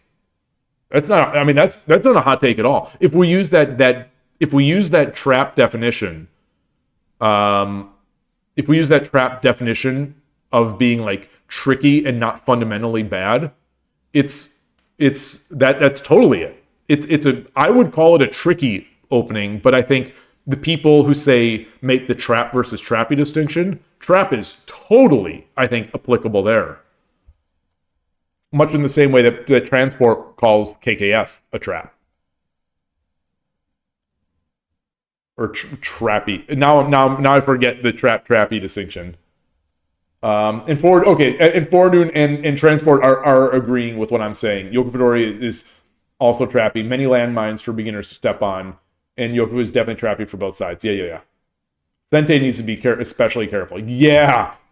So watching the first Yokofudori videos that I have when I'm studying, I'm like, how is Sente in the tough position? Like, Sente, you're deciding to play this opening, and you're like you're walking out, you're stepping over the mines. It's like, how are you as Sente stepping over the mines? It's like you're laying mines for everyone, and then you have to walk over the minefield. Yokofudori is the snake versus gray fox fist duel surrounded by landmines in Metal Gear 2. I don't know that one. I don't know that reference, unfortunately. Gohenro, you love playing it with minimal theoretical knowledge. So I'm going to guess that Gohenro is one of these people that I hate, who's just good. He's just good at the game. Just good at shogi. Doesn't have to study, just good at the game. And, you know, they don't necessarily know these lines, but no matter what they do, they're fine. They're good. They get to the end game, and, you know, it becomes a matter of who's got the better end game. These are the people that I'm just jealous of. Sorry, Gohenro. You're on the enemy team now. If Buzzard Toronto, you say there's plenty of bad players in Shogi Wars. At least a few years ago when you started playing. No way. I don't buy it. It wasn't my experience. It doesn't seem to be the experience of what I see new players running into. Like, you should not be. It's my basic is a new player coming into Shogi should not play 30 games and not get a single win. That's I think that's totally possible, and I've heard of that happening. You know, I've heard of people saying, you know, I went to Shogi Wars and I literally did not win until like my 50th game. I've heard people say that. I don't know if people are lying or exaggerating. but it totally would make sense to me based on my experience at Shogi Wars. You know, I came into Shogi Wars. I don't remember. Now I don't. I just remember losing a ton, and that's after having known how to play. You know, because I came in through 81 Dojo.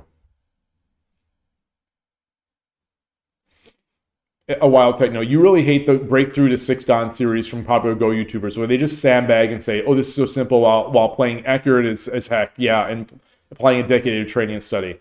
Yeah, so yes. So I've watched some Go series like that, and I'm watching that like, this isn't useful to me. But on the other hand, I think that climbing the rating style in chess is incredible. I think it's awesome. You know, Naroditsky, John Bartholomew, climbing the rating ladder, where they start at the low levels and then they explain their thought process and they explain their moves. I find those to be some of the best, if not the best, educational video content available for chess.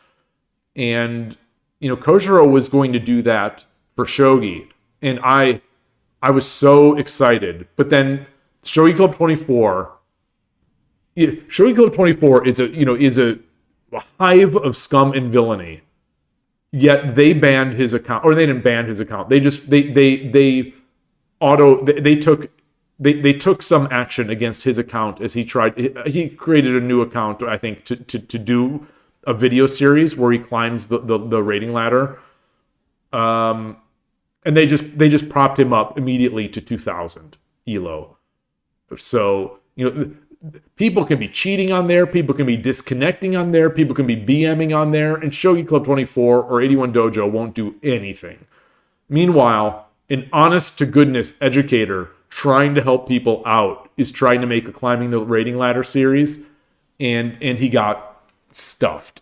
So that was a real negative. But anyway, I find that stuff so interesting as long as the levels are clear, because like in chess, I think it's a little less valuable on Shogi Club 24 or on 81 Dojo as it would be like on chess.com, because the ratings, the levels are in chess. Maybe it's because of the diversity of players, but you can see, like, oh, here's what a 1,000 does. An 1,100 doesn't really make that mistake. A 1,200 doesn't make that mistake as often. You know, it's really easy, not easy, but it's definitely noticeable, even to someone like me, to see the variations as you change through the chess rating spectrum. You know, 81 Shogi Club 24, it's just so many sandbaggers. It's very difficult, and there are not many beginners either. So it's tough. And but anyway, I love that content, but I agree that Go content of that, there's just so much magic in people's decision-making processes that just cannot be applied to beginners. And I think the same thing, I think chess is the easiest of the three games to do. Because again, I think chess has more solid fundamentals, and I think it's easier to put into words, thought processes in chess. I think with Shogi, it's harder. Again, this is what I was saying earlier. The board is bigger. It's more open-ended. It's so much more calculation heavy. And then Go is even beyond that, where even if you could find candidate moves, trying to evaluate which candidate move is better is just it's Go is just an insane game in that regard. So I think it's harder to put those ideas in. It's like, okay, extend, find the big point, da. And it's harder. It's harder also, I think, in the opening sections to sort of apply general principles and maybe even patterns to games of Go. Harder in Go, a little easier in shogi and a little easier in chess. I think you can sort of you can build your base of knowledge faster, I think, in chess than you can in shogi, than you can in Go.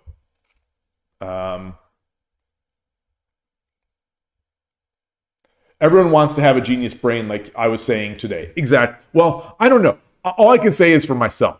I want the genius brain. I want the genius brain and the hard worker brain. I want them both. I want to be both. You say kids in Japan play tons of shogi dojos. This is it. I assume in response to that discussion about why are all these beginners so good? Why is the opening bar at Shogi Wars and 81 Dojo so good? This would make sense.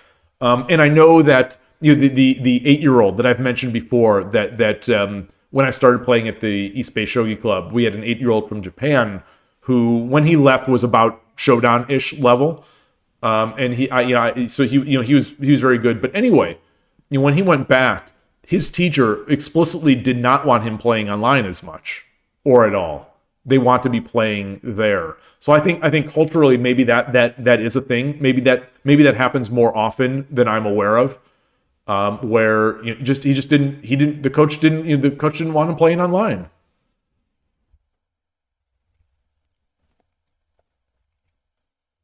Then plus Esperanto, you say, now that you say that, you remember seeing people with 10K games at less than 5K and being kind of baffled. This is the thing. Yeah. So when I say that, I feel like I've handpicked my opponents on 81 Dojo, these are the exact kind of people that I've avoided. If you've played 5,000 games and you're 7Q, maybe it's true. If I'm playing for a rated game and if I'm playing try hard mode and I'm trying to increase my rating, I've got no time for that. If you're 7Q or 5Q and your max win streak is 24 games, pass. I'm not looking to play you, because I know that at my level of Shodan 81 Dojo and 1Q Shogi Wars, I've never won 24 games in a row on any site. Like the most I've won on Shogi Wars, and this is when I set that fairly weak setting, was 10. Yeah, it's 10. The reason I know it's 10 is because I'm upset that I got 10, because 10 in the English localization of the app, it causes a line wrap. So if I won't show it now because I'm in the Japanese mode here. But if we look at this here, so this line, if this is in English, the 10 causes the line to wrap to the next line. So it looks ugly. But anyway, that's 10 win. That my best ever is winning 10 in a row. And this is against when I paid, when we were doing science. I'll say we were doing science. We were doing experimentation to see what that fairly weak setting did, and I won 10 in a row. That's all I could do was 10, and yet I'm supposed to believe that there are 5 Qs out there on 81 Dojo that are so solid that they've won 24 games in a row. I don't buy it. I just don't buy it. Sure, I mean, it's possible. It's possible, like, if they played a new player and they just kept rematching over and over. There are plenty of people doing all sorts of sketchy stuff on 81 Dojo. The people that are on Shogi Harbor do some sketchy stuff on 81 Dojo. Names will not be named. But, other people, there's all sorts of sketchy stuff going on 81 Dojo, ratings-wise and wins-wise. But, anyway. Yeah. These low-level players who have all these wins and all these win streaks or all these games played, I just, like, come on. like some of the people on Shogi Club 24 as well. You know, you've got some of these guys with 65,000 games played, literally 65,000 games played, and I'm supposed to believe that they're like the equivalent of an 81 Dojo 4Q.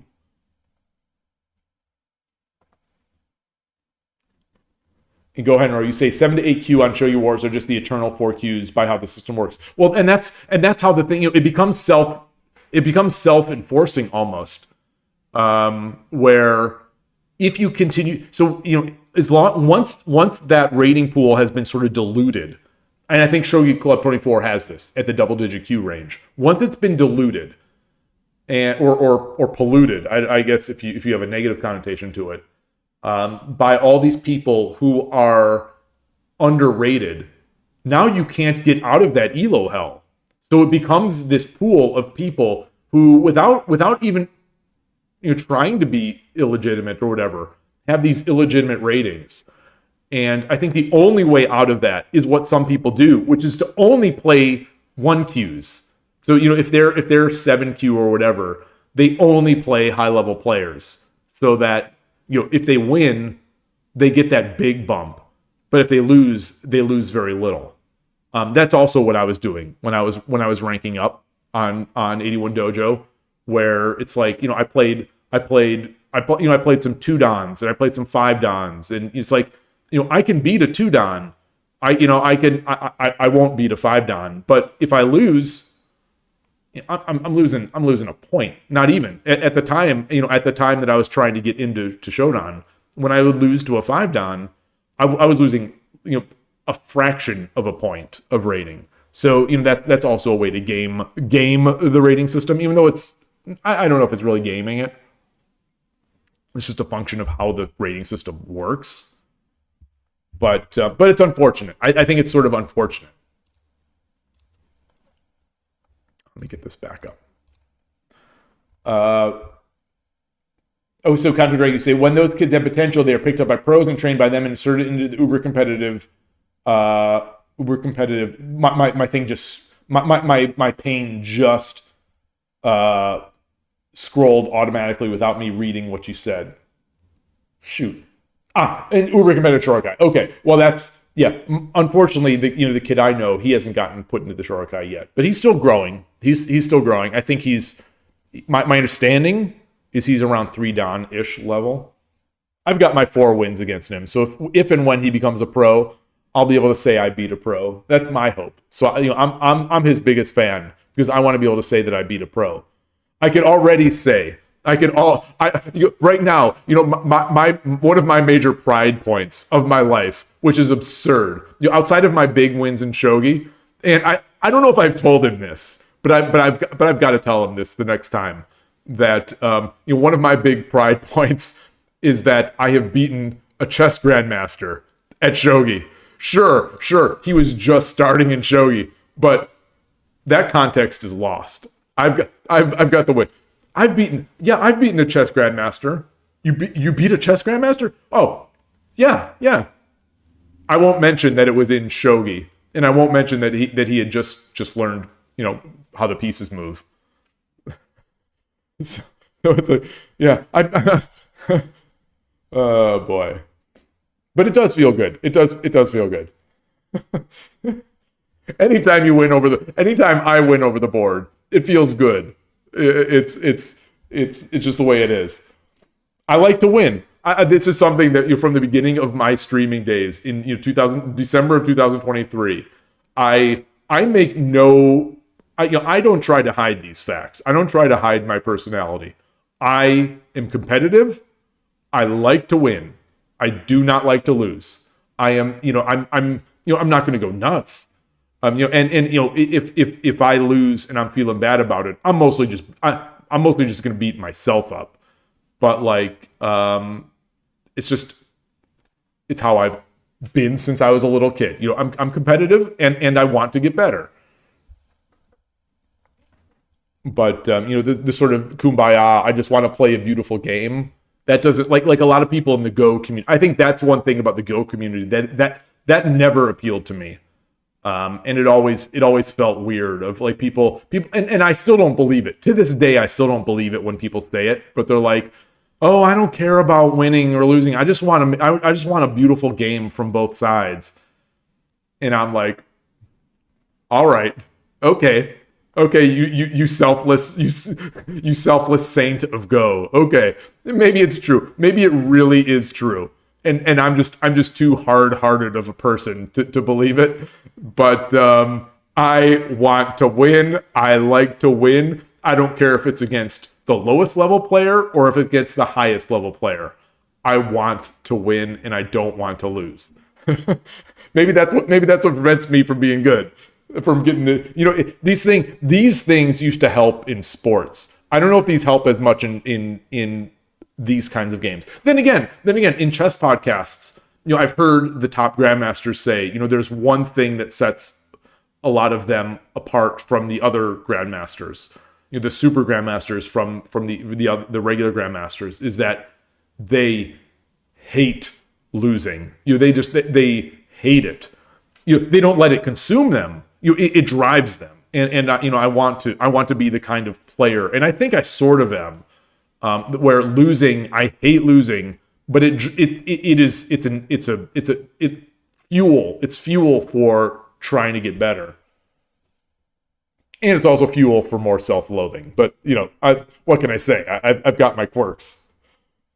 Counter Dragon, you say, and then you go visit a dojo during your Japan trip and get destroyed by some 8-year-old that can barely sit in place for the duration of the game. Yeah. One of the people I play against has done that. Yeah, and talked about that kind of thing. But that said, I want to believe I'd do all right.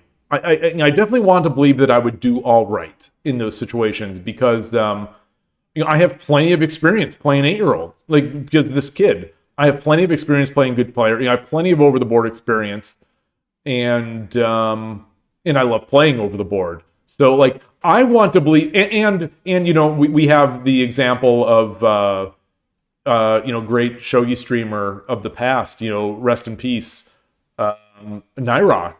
He's done very well at these dojos, and he's an onliner, or was an onliner, and he did well at those. So I want to think that I'd have a chance anyway, and because I don't get intimidated or nervous in these games unless I know the player to be a god of the game. Then I'm intimidated, not like a quaking. I'm in fear. It's an intimidation that leads me to play poor moves because I'm pushing so hard on my feeble limitations in my brain to come up with great moves that I end up just flat out blundering. Like, my worst games that I have ever played are all against the best players I've ever played. And it stinks because it's an honor to be able to play someone so good. And you don't always have that many opportunities to play someone who's great. So you want to make you want to make hay, or you want to be able to do your best while the other person's playing, and you don't want them to be bored. You want to give them a fun time. So it's sort of extra disappointing when I play badly against them. But anyway, but against regular people, I think I'm way better than I present myself on these streams for the most part. As long as I'm into my game, as long as I'm playing my best, or as long as I'm trying my best, I'm not trying new random stuff. I think I generally play really well.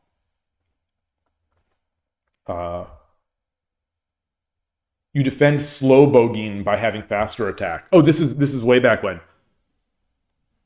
Oh, interesting. Yeah, I mean, that does seem to be the way that the good Nakabisha players play, is that once that happens, they go on the offensive. But they always find the moves that I don't see. The pawn moves. The bishop sabakis. Yeah. Yeah, I think you're right. I definitely think you're right. You say in general, shogi attacks are unstoppable. They will at least break your. This is something that I'm coming to terms with, and I think you're completely correct. I'm coming to terms with it. Is that a lot of these attacks are unstoppable, and so now that that's in my mind, I think so. I think, and I did this today. I did this today in my first game. Is that sometimes I think, all right, well, this attack is going to happen. I'm going to make my attack. But, there's a subtlety in all these things. Yes, it's true that attacks, are basically, they're going to happen. But sometimes it is possible to defend an attack.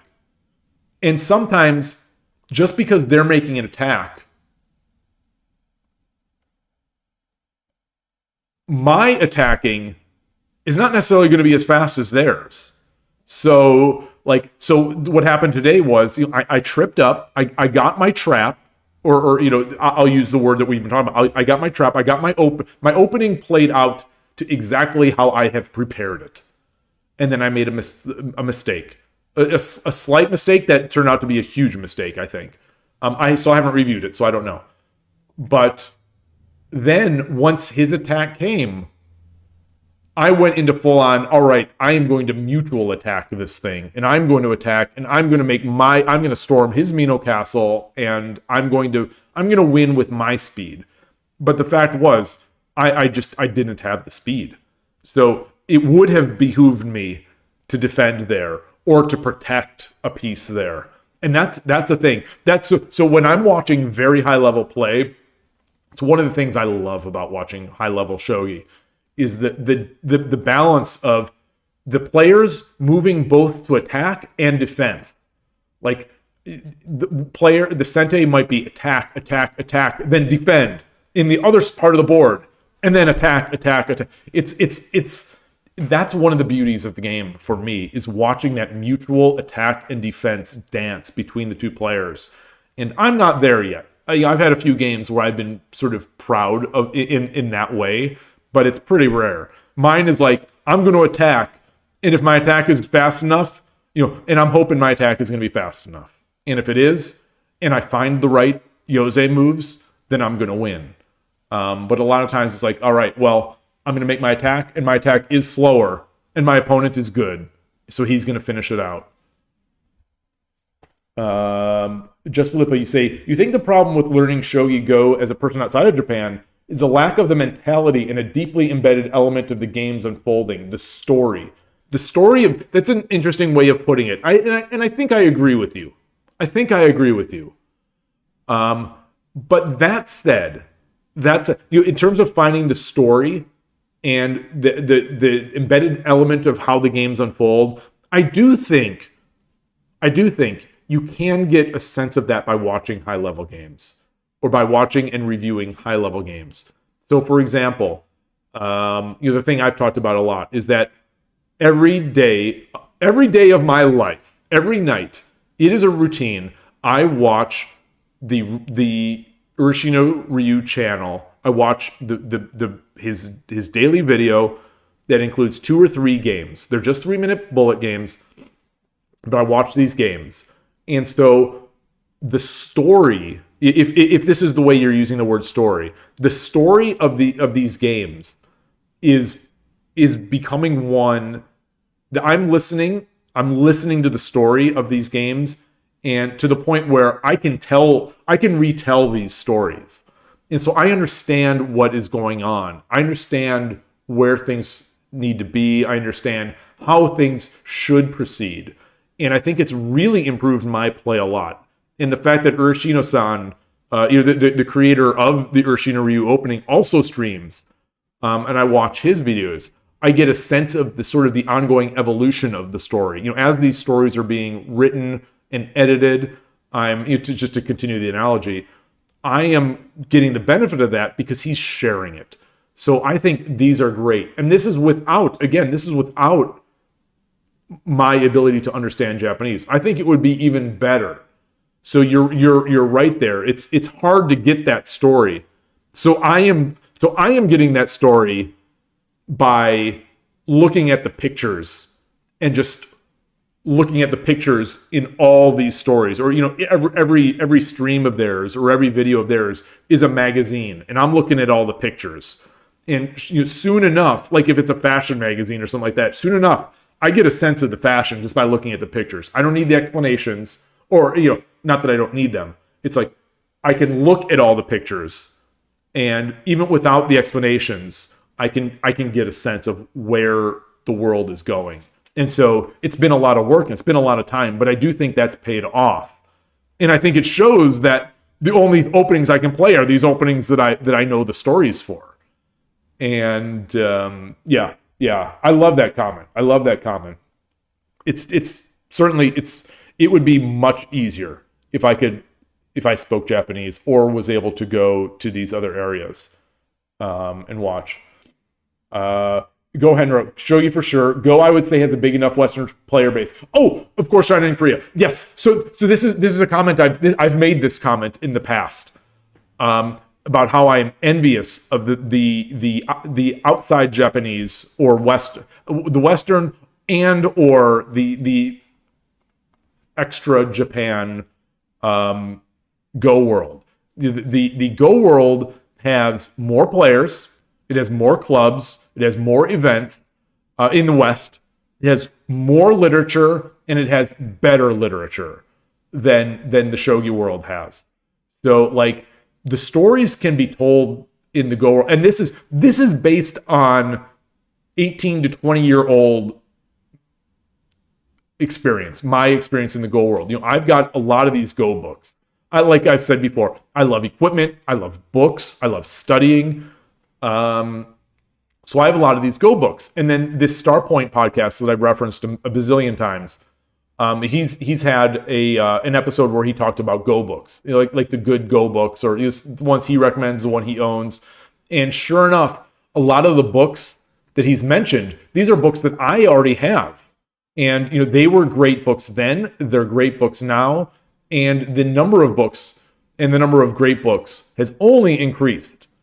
And so I think the Go world, sure, it's not as easy as the chess world.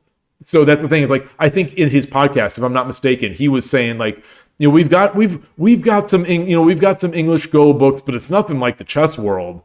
Meanwhile, I'm listening to this podcast being like, oh my gosh, you ungrateful, hothouse flower. I would kill to have the amount of literature that the Go world has, the amount and the quality of literature that the Go world has in the Shogi world. And not even just literature, resources like senseis.xmp or whatever it was. I don't know, this Sensei's library, this huge repository, wiki-ish sort of repository of the world's Go information. And then they've got better software. They've got the Go world has a lot. Not as much as the chess world, of course, but a lot.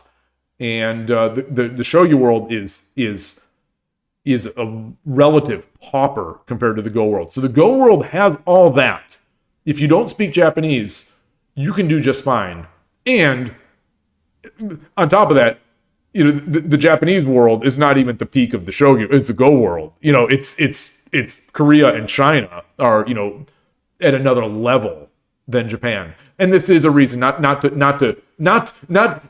take my dig at the JSA. Not because I always will. If I can take a slight little jab at the JSA or the professional Shogi world, this is why I'm convinced that if the game opened up outside of Japan, that the same fate would happen to the Japanese players of Shogi as happened to the Go players, where they're just not as relevant anymore.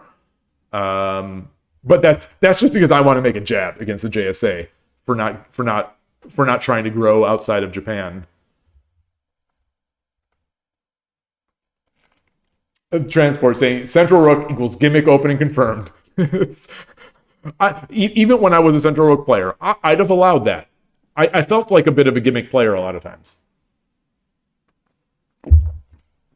Especially compared to Urashino Ryu, which is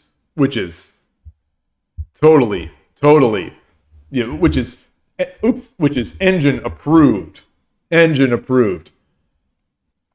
I hope I didn't mess up the YouTube stream.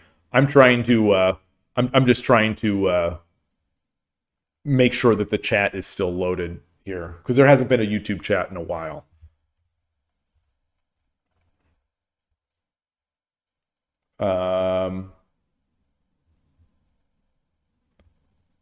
Trying to find my position again, because I accidentally reloaded the Twitch dashboard.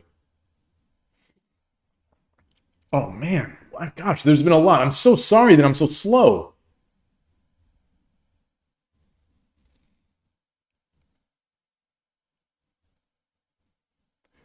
Go ahead. You're saying you're not just good at the game. You're just not afraid of dying in Yokufo. Okay, it's just fun. Okay, fair enough. Hey Novato, great to see you. We're having a lot of discussion today. This has not been a storming the Mino Castle, unfortunately.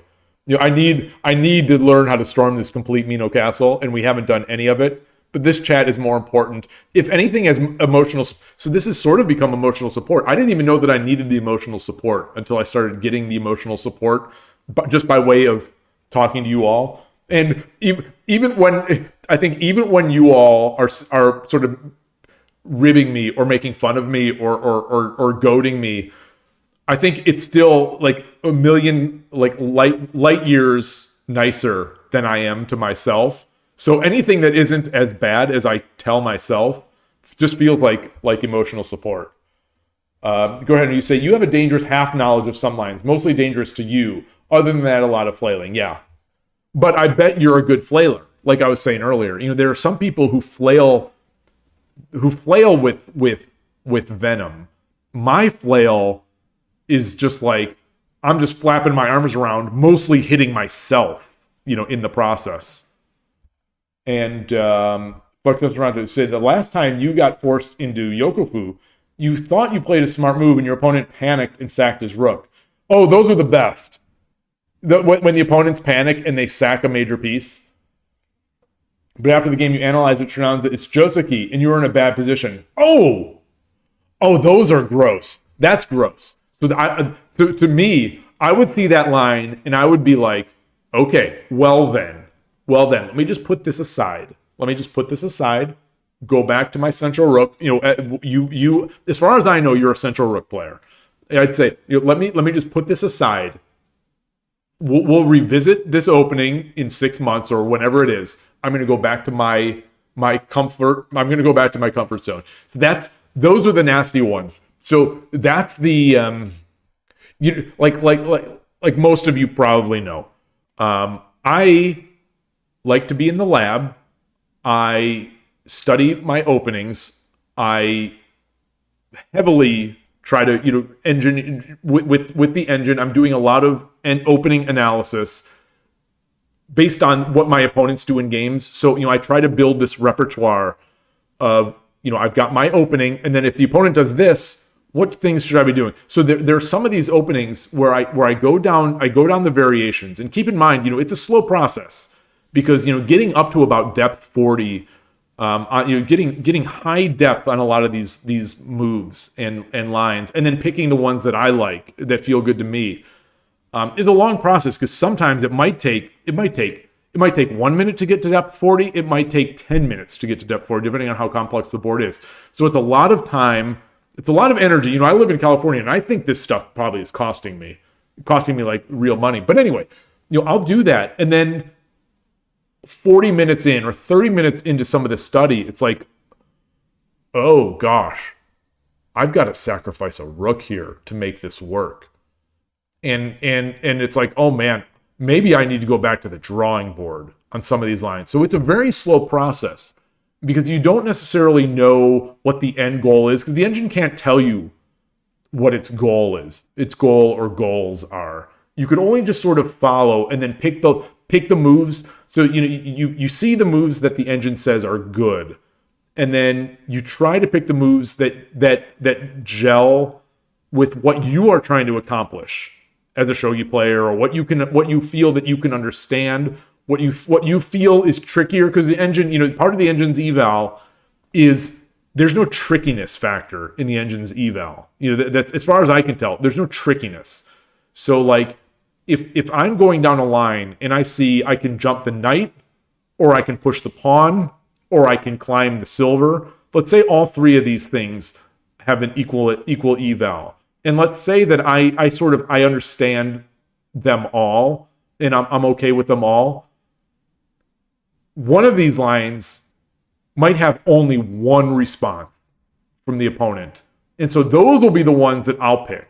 Or if there's only one response, and then the next move, there's an only move. So if I'm setting my opponent up, again, I'll admit to trying to find traps. When I'm studying, I'm looking for the traps. And I've got some traps that I've developed, in conjunction with the engine that I've used successfully, over the board and online, but over the board more. Because most of the time, my player base that I play over the board, there are only a few people. There are only a few people I prepare for, or not that I prepare for them, but I know what they do, so I try to create lines for. I try to create the traps. Anyway, I don't know what we're talking, but I don't know where we're going with that. But when I go deep into some of these lines, and it's looking like, oh God, I got myself into a position where I'm finding only moves and they don't make sense to me. That's when I revisit. Then I sort of roll back. It's like, okay, maybe this past half an hour of work, I'll leave this in my Q-Fu, but I'm going to go down the other path and then promote this. So it's tough. It's tough. And go ahead and row and transport. They're laughing at what Fuss's friends have said. And they think, I'm guessing they know these lines. Chess rewards rote memorization more, Transport is saying. But at high levels, that reward is just a draw. Yeah. And that's why I think it's okay for me that I hold this opinion that the draws are a feature of chess. But I'm fully open to the idea that, as I would get higher, I would see it as less of a feature. The only counterpoint I have to that is that, I got this idea from from one of the great grandmasters, this Swedish grandmaster. Ulf Andersson, could that be? But anyway, yeah, it's and obviously he hit the highest levels. Ford saying it's the bishop drop 2-5 line. Oh, okay. Ornelf, great to see you. If you're still here, I apologize. I've been so slow to get to the place in line. I had mentioned it. We were talking about Duck earlier. I was mentioning my admiration of you.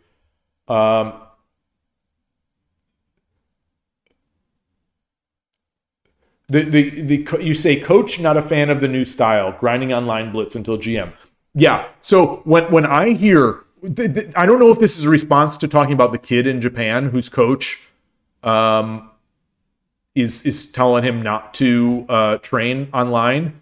So this is some of that ammo. So when I say that I think that if the game expanded out beyond Japan, the rest of the world would start taking over. This is one of these little. This is some of the ammo that I use in my mind to believe that is that I hear this style. And I'm an old guy. I'm an old guy, but I'll say like, okay, boomer, like that kind. I won't say okay, boomer, but that's the kind of thinking that I have. That's my knee-jerk reaction to this idea that don't play online. It's like, okay, so you're gonna tell me that just because you grew up before the computers, that you learned shogi without engines, without playing online. You're going to tell me that kids shouldn't use online. Meanwhile, there's this. I am going to say it's proof. I'm going to call it proof.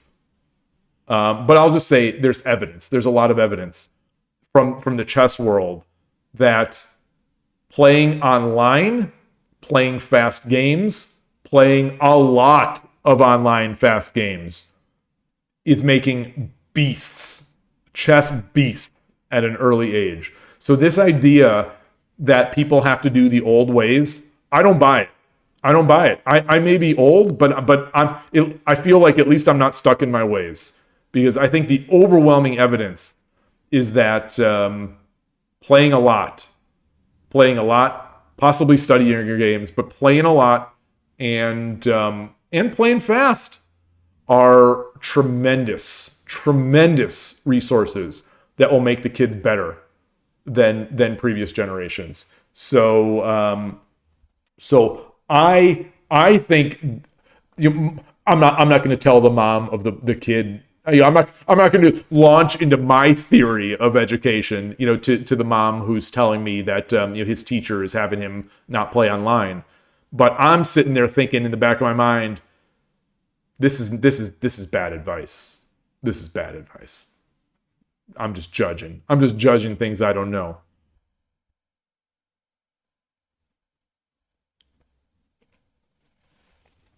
Go Henro. In your mind, X thousand games, 7Q is a salaryman playing on his commute with no intent to improve. I tell myself that. I think that might be true. That might be true. Except that a lot of these players have peak ratings. Pretty high. Pretty high. So maybe they've just gotten so maybe age hits us all, and age wrecks us all. So maybe these guys, the Shogi Club 24 players with 60,000 games played, who have a peak rating of Shodan or 1Q Shogi Club 24, which is, as far as I'm concerned, is you're closing in on God level. You're closing in on very strong level. They have a peak of that. But now you're telling me they're 200 ELO. Now you're telling me they're 14Q. It takes a lot of degradation to reach that.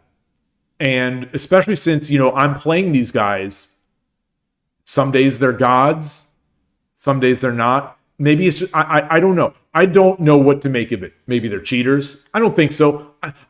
I'm going to guess, and maybe this is a bad guess, that the desire to cheat is going to go away after the first few hundred games.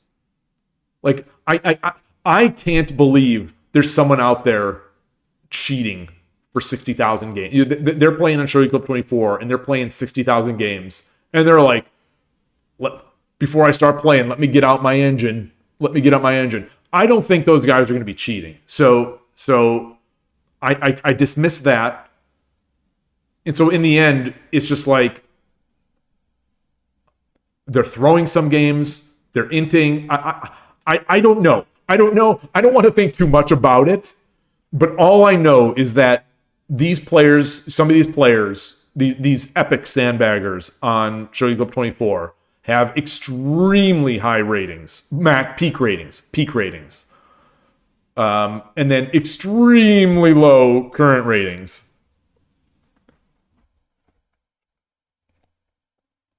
But that said, I think I agree with you. But the thing is, can you play 20,000 games? This is a serious question. And I'm not just speculating it. I'm not intentionally being ignorant. I'm actually asking, can you play 20,000 games of slow shogi? So these are Shogi Club 24 players. These are not Shogi Wars players. Let's take Shogi Wars out of the equation. These are players on Shogi Club 24, which does not really have any blitz, unless you want to count the Fisher time control, which these players, for the most part, are not playing. Very few, in my experience I watch a lot of games on Shogi Club 24. I don't see many people playing at the double digit or even the single digit queues. I don't see too many people playing Fisher. So, they're playing 1560. They're playing short 2, which is that brilliant delay control. 30 second Byoyomi moves, or not 30 seconds, but 30 seconds per move. To me, that's just not blitz. It's fast, but it's not blitz. So anyway, is it possible for someone to play 20,000 games of shogi at these time controls and not improve? Is that actually possible? Maybe I'll find out. Maybe I'll find like maybe people in Japan watch my stream. You know, some of the Japanese viewers. And thank you to you all. Please remember to like, subscribe. Do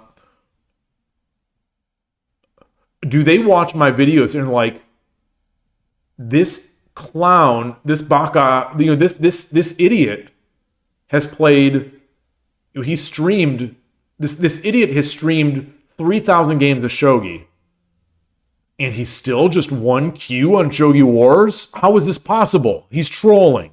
Like, you know, I don't know, maybe people ask those things. But so as someone who feels like he is a slow improver in Shogi, is it possible to play 20,000 games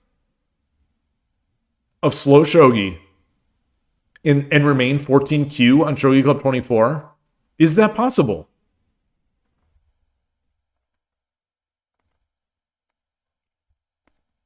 Go transport. You say training tools have evolved since the days of reading opening books. Oh man, in chess. Oh my gosh. Go training tools have evolved a lot too. I am envious of some of this AI stuff. Like not this AI stuff as if we don't have it, but some of the stuff that I've seen other Go players doing. This is cool stuff. I think it's cool stuff. You know, as someone who loved when I was playing Go, loved the idea of the magic, like the magicality of Go, of, you know, just not having an answer. I love the idea of not having an answer. Speaking of that, one thing, just a complete tangent. This is something I hear a Hero Man say this word a lot. And I occasionally hear other streamers say this word, other Japanese streamers. It sounds to me like they say, magika, magika. Does that mean magic? Like, is he saying that's a magic move? Like, what does that mean? Or am I mishearing? Is someone like, no one says that. Is that a word?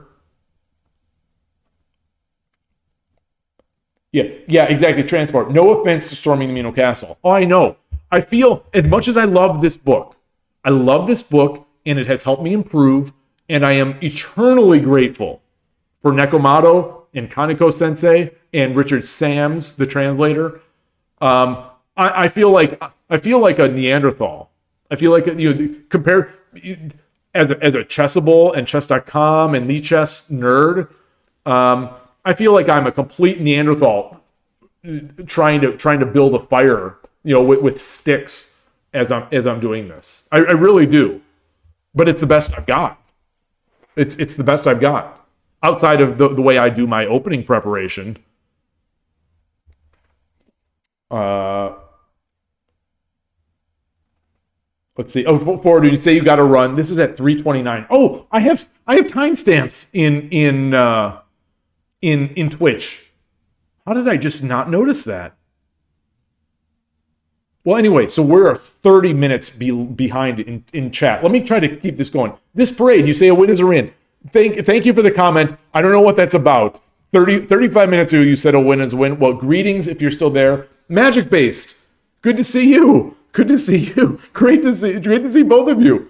You're gonna go and play RPS with every pro you meet. That's in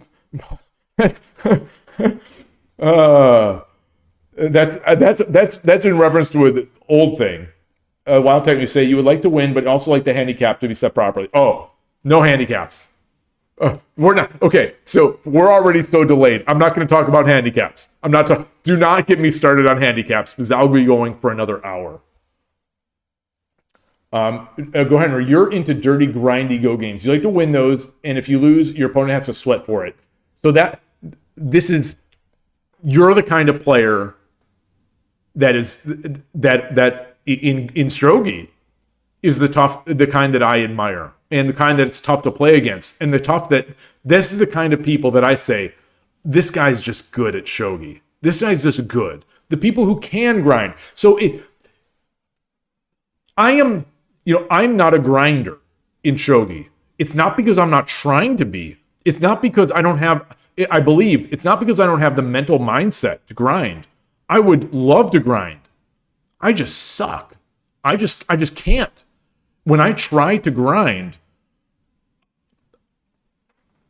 I blunder a piece. I blunder a pawn. I blunder my position.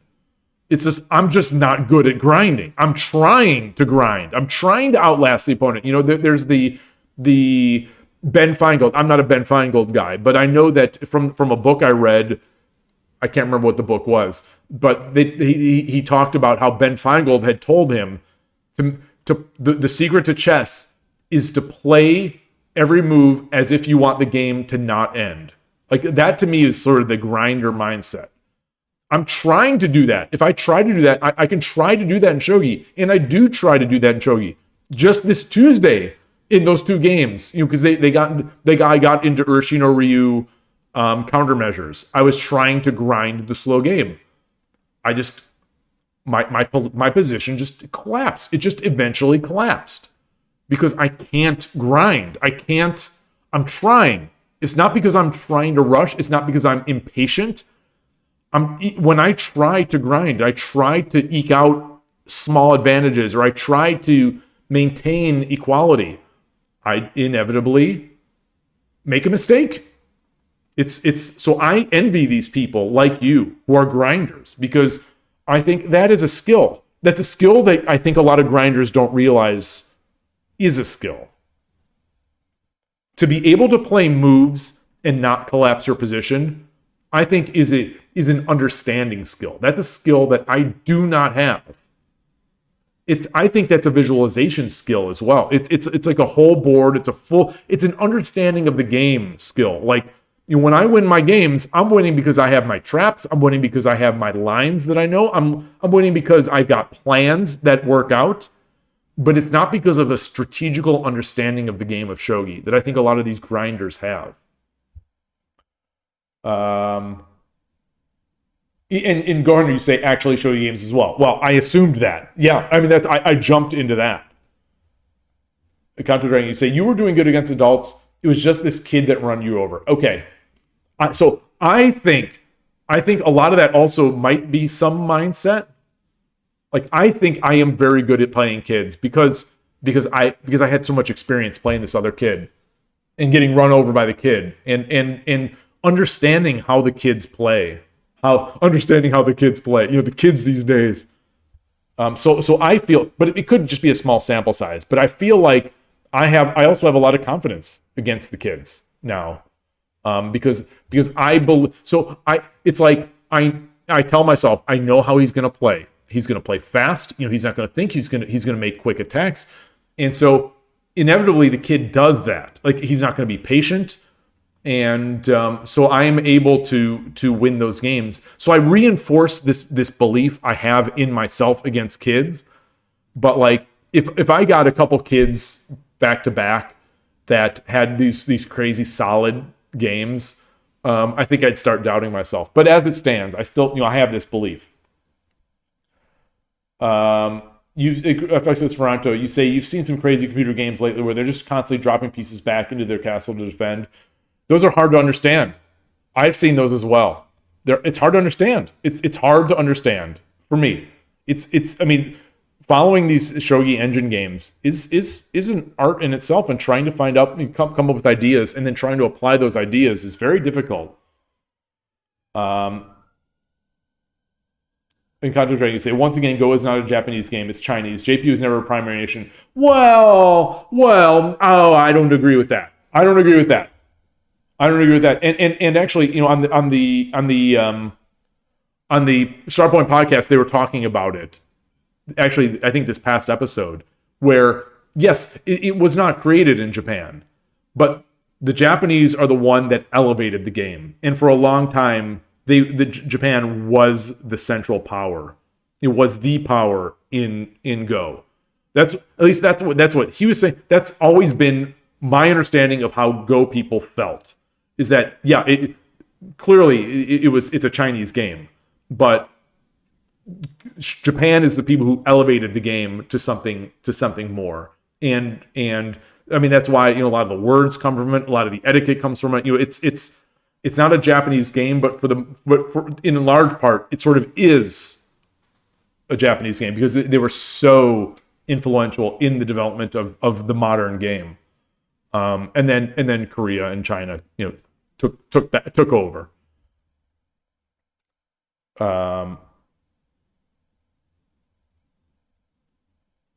Yeah, so Flux Toronto is asking the same question. Yeah, yeah.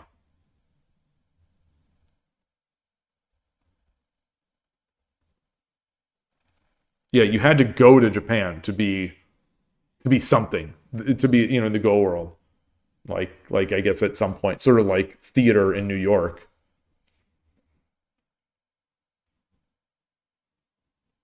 And go ahead and say, yeah, the Edo period, 70s, or until the 70s or 80s, they were the peak,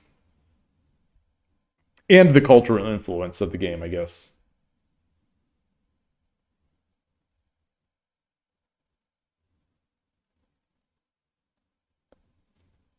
Well, I think, Kanto, you're saying it's never a country with the most players, so the fact that they were allegedly the best is only doing favors to the JP way. Well, it's a way. It's a way they took it seriously. I guess others weren't taking it as seriously.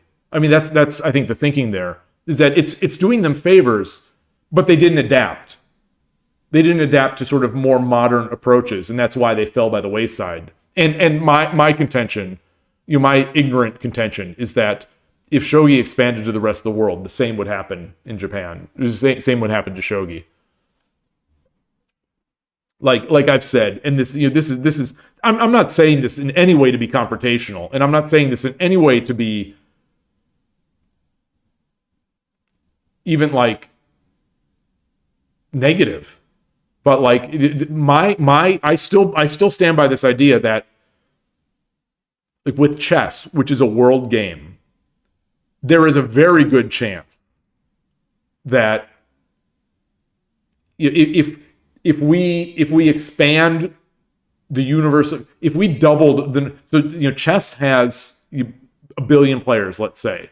If we double the number of chess players that start, from if around the world, if we double the number of chess players, Magnus Carlsen will still be the best player. My contention is that if we double or we get to that same level of double the number of chess players around the world for Shogi, my contention is Fuji wouldn't even be close to the top. That's my complete speculation. It's not a judgment against Fuji. It's just, I think, a reality of the numbers game. It's just, in the end, greatness is a numbers game. So it's like, it's more likely that Usain Bolt is the fastest human on the planet because there are so many people running, and he is the best, or was. But there are so few people playing Shogi, so the odds that the current best player playing Shogi is the best, it to me seems much worse. Just like, archery. Like the odds that the best archer right now is actually the best on the planet is much less than or like curling. Like to use an even more ludicrous example, curling, the awesome ice game where there's a big puck and you're using brooms, a team. Right now, the best curler in the world, the odds that they would be the best curler if the player base expanded, infinitely, I think the chances that they're the best curler are infinitesimally small versus, Usain Bolt. He almost certainly is the best. So that's it. It's just a numbers game.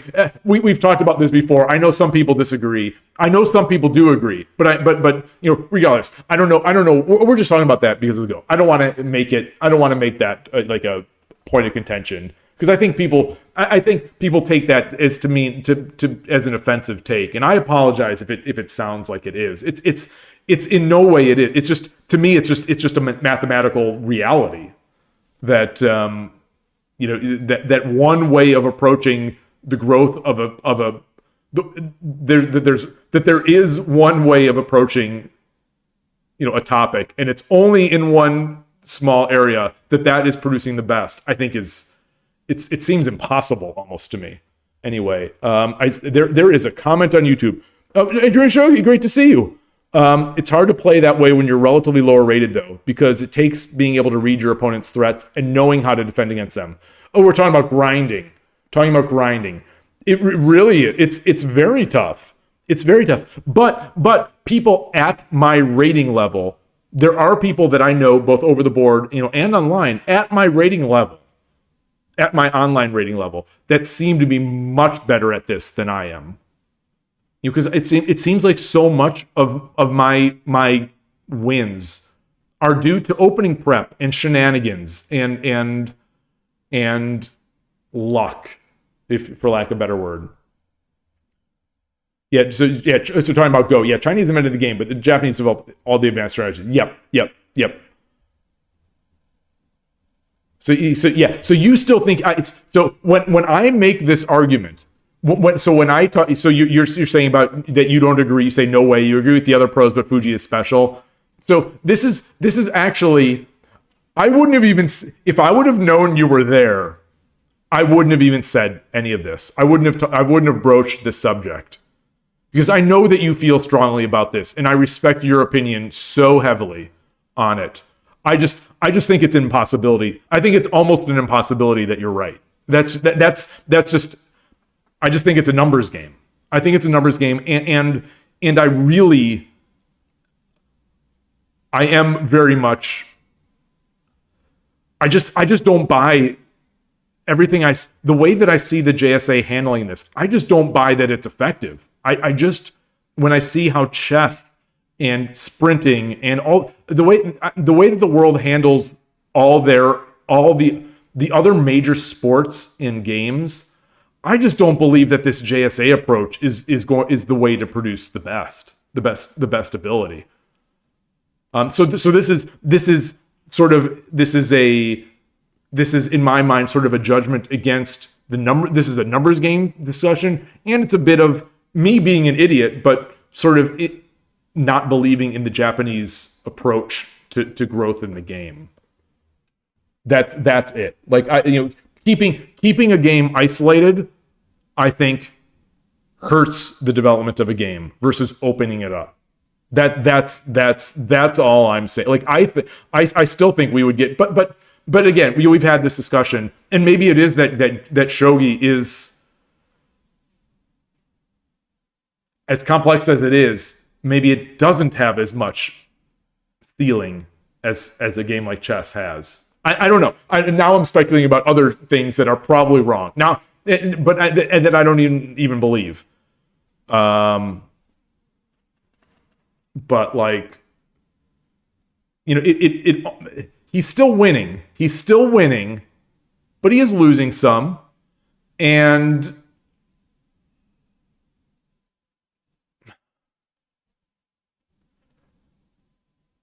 I don't know. I just don't know. It just doesn't feel to me like the other players are trying to beat him. Like they don't seem to be trying to do something different all that much. Maybe they are, and I just don't know enough about the pro game. But like it seems like they're doing the same stuff and expecting something different.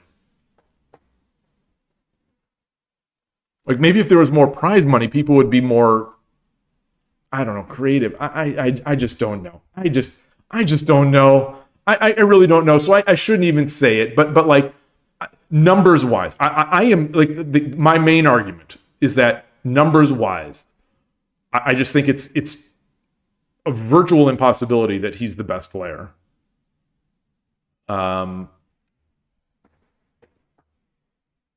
Because so few people play the game. It's possible, but again, I think it's improbable. So, for Esperanto, you would like to comment on the amount of sandbagging in Shogi Club 24, but you still have yet to successfully register an account. Well, there's another hurdle to playing Shogi. We talked about the beginners, and maybe that is also back to what we were talking about. Why there aren't as many beginners.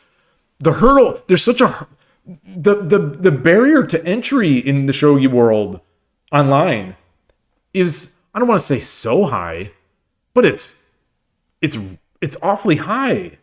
It's really high compared to chess. Like, it's such a pain in the neck to these sites are so bad, and it's such a pain in the neck to sign up that it hurts. Go Henry, you say, having only seen my SC24 games, your opponents tend to play pretty fast. That's true. I think my opponents do almost without exception, play faster than I do. And I think they only end up playing slower because I get ahead in a lot of these games.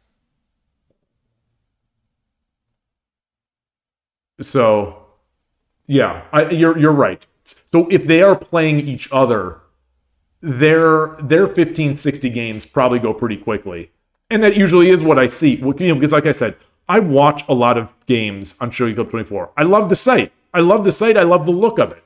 I watch a lot of their games. And these days, I watch a lot of games of the single-digit queues. Based on a chess podcast where they were saying, watch the games of people that you are trying to get to. Watch the games of people one level above you. So I've been watching, in addition to watching the greats, I watch those people too. And they're playing fast. I'm seeing a lot of mistakes. And I think, not to pat myself in the back, and not to, for once in my life on this stream, I'm gonna speak with some confidence in my abilities. I think if I was in single-digit queue, I think I would climb single-digit queue. I think I just can't get out of double-digit queue, because of the stuff there. But can you play 20 and be so bad? You're underestimating the ability of people to be morons. You say that, Kanto, and I assume you're sort of saying that tongue in cheek, but like,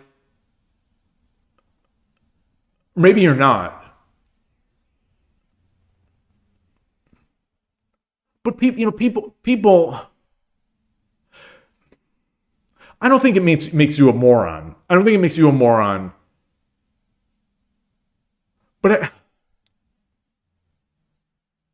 I believe, and this is based, like I said, I'm not good at chess, but I listen to so many chess podcasts, and I've heard chess educators over and over and over say things like, everyone can get to. Some people say everyone can get to 2000. Some people will disagree. They'll say, everyone can get to their peak, and their peak is everyone can get to like at least 1800. 1800 is darn good.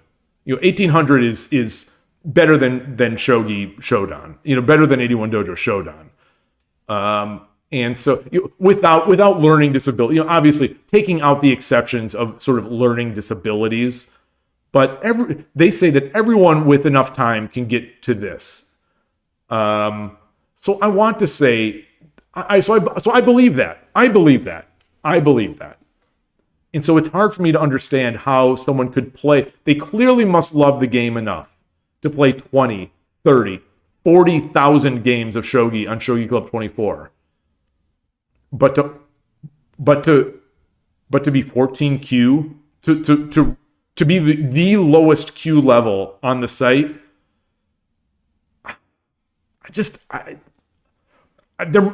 my mind won't accept.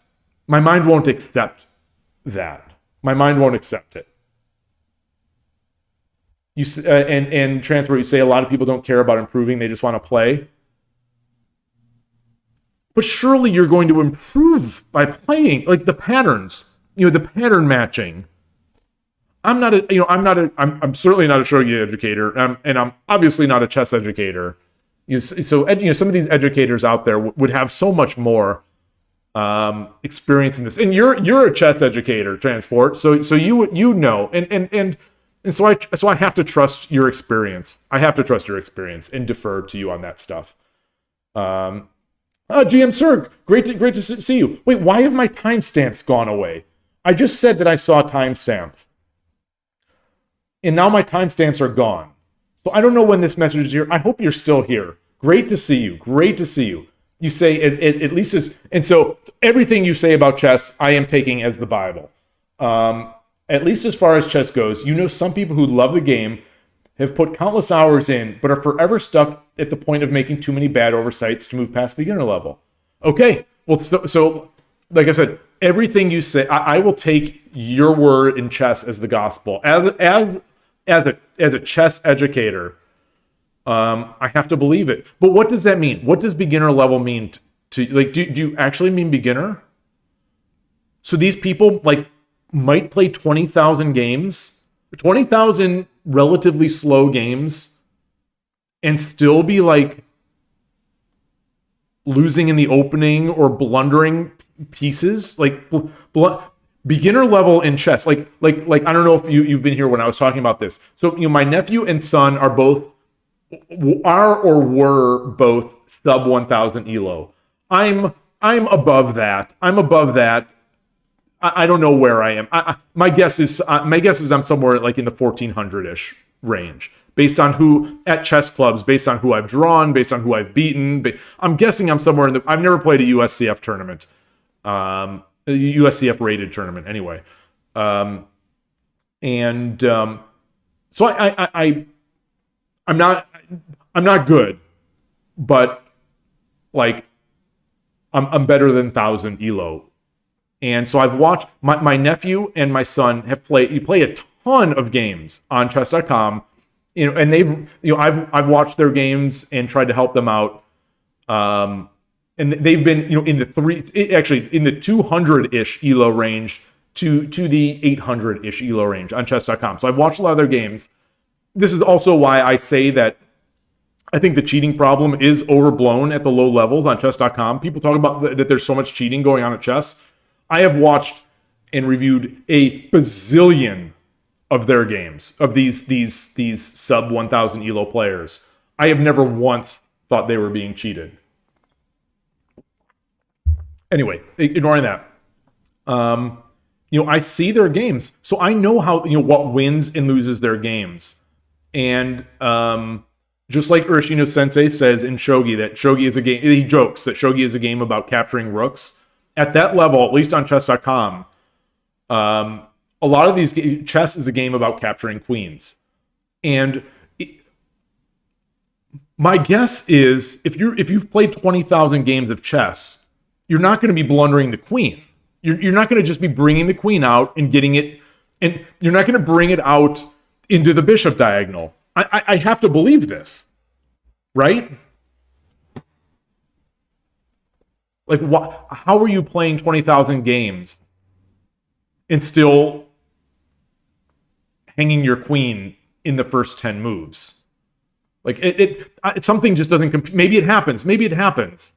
And maybe these people that say everyone can become 1,800 or everyone can become 2,000. Maybe they're just wrong. I don't know. I just don't. The way I see a lot of these games on chess.com go for these sub 1,000 elo players, it seems like they're all mistakes that you would clear out of after at least a few thousand games. Counter Dragon Magica is really okay. Oh, really? Okay. Thank you. So it doesn't mean he's not praising the move. He's not saying that this is a magic move. Because some of these games it's hard for me to evaluate. Because it seems like a good move by the opponent. And he'll be like, Magica? Or at least that's what it sounds like to me. Flexible Round, you say, in your opinion, with games like these, most everyone hits a plateau where you stop naturally improving by just playing. You have to start putting intentional effort. I think you're probably down. You're probably down to the meat of the problem, the heart of the problem. I bet you're right. I bet everyone's going to agree, and I'm the idiot here who is not realizing this yet. 'Cause I think this is just my take. I think when I was at 2Q Shogi Wars / 1Q 81 Dojo, I think that was my peak of naturally improving just by playing. And, I am, like I said, to an embarrassing level. I am working on this game off stream, and I am barely improving, but there has been some improvement. There has been some improvement. So maybe that's it. Maybe that is it. And maybe I was just fortunate that my natural border was 1Q or 2Q instead of 5Q, or whatever would be the equivalent of 14Q on Shogi Club 24. So that's probably it. Maybe that's just probably it. Because obviously, I'm playing a lot, but I am working a lot, and it's just I'm old. I'm old. I don't think I have this natural inclination to this game, but I love it. So I love it, and I'm willing to work. So I am improving, just maybe very slow. Okay. Oh, counter. So the implication in Go is to be a magical move. It often means, wow, what a bad move. You really played this. Although to be fair, can it also be really this works? Wow. Okay. Thank you. That's a great insight. That's a great insight. It's so hard, with Japanese, because you can't even look up these words to figure that out.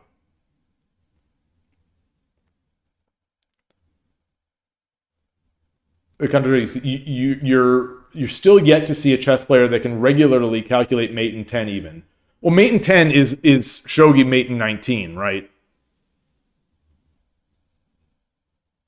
I don't see too many people who can do mate in 19. Amateurs.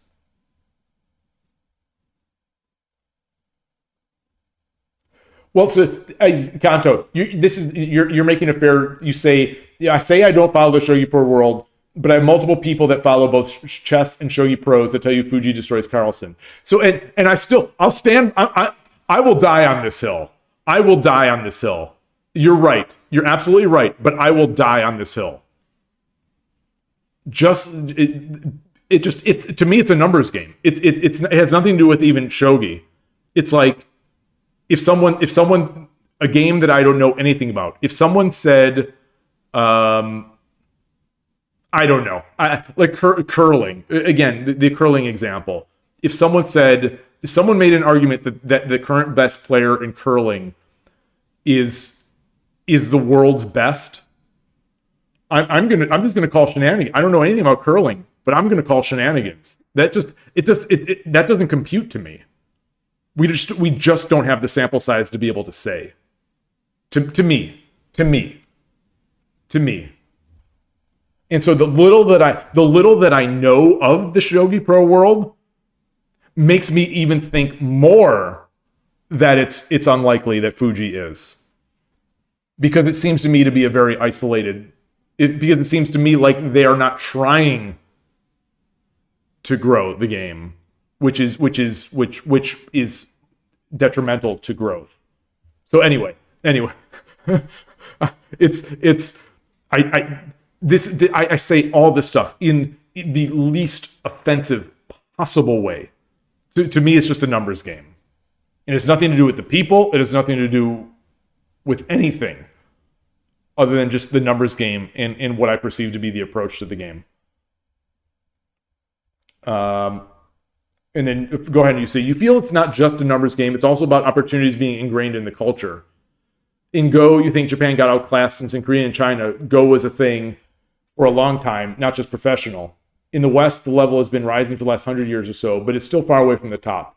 That's true, but I think if the money came into it, or I think it could be. Like maybe not that Michael Redmond isn't an inspiration to everybody, but it wasn't a Bobby Fischer. Like look what happened with Bobby Fischer. The growth when that happened. I think we're sort of at that stage now. I think in shogi we're sort of at that pre-Bobby Fischer stage, where the game just has not The game was a world game-ish at that time, but it didn't completely open up. I think we're sort of at that stage in the show, before that stage in the shogi world.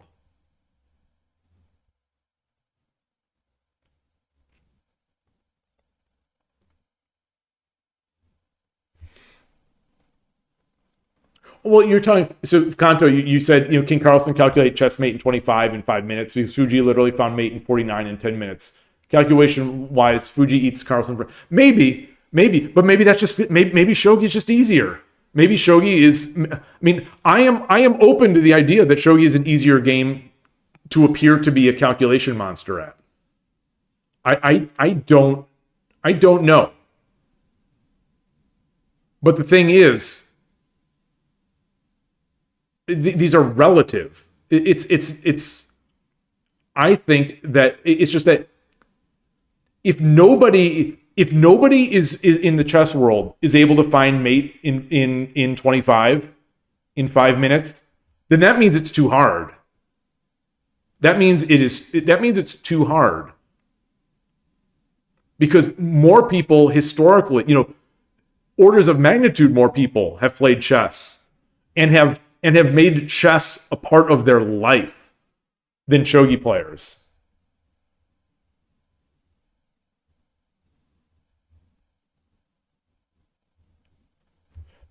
Foxless Rancher. So you say you wouldn't blame the JSA much for not trying to internationalize shogi. They've got enough of a challenge keeping it alive in Japan, and that's fair.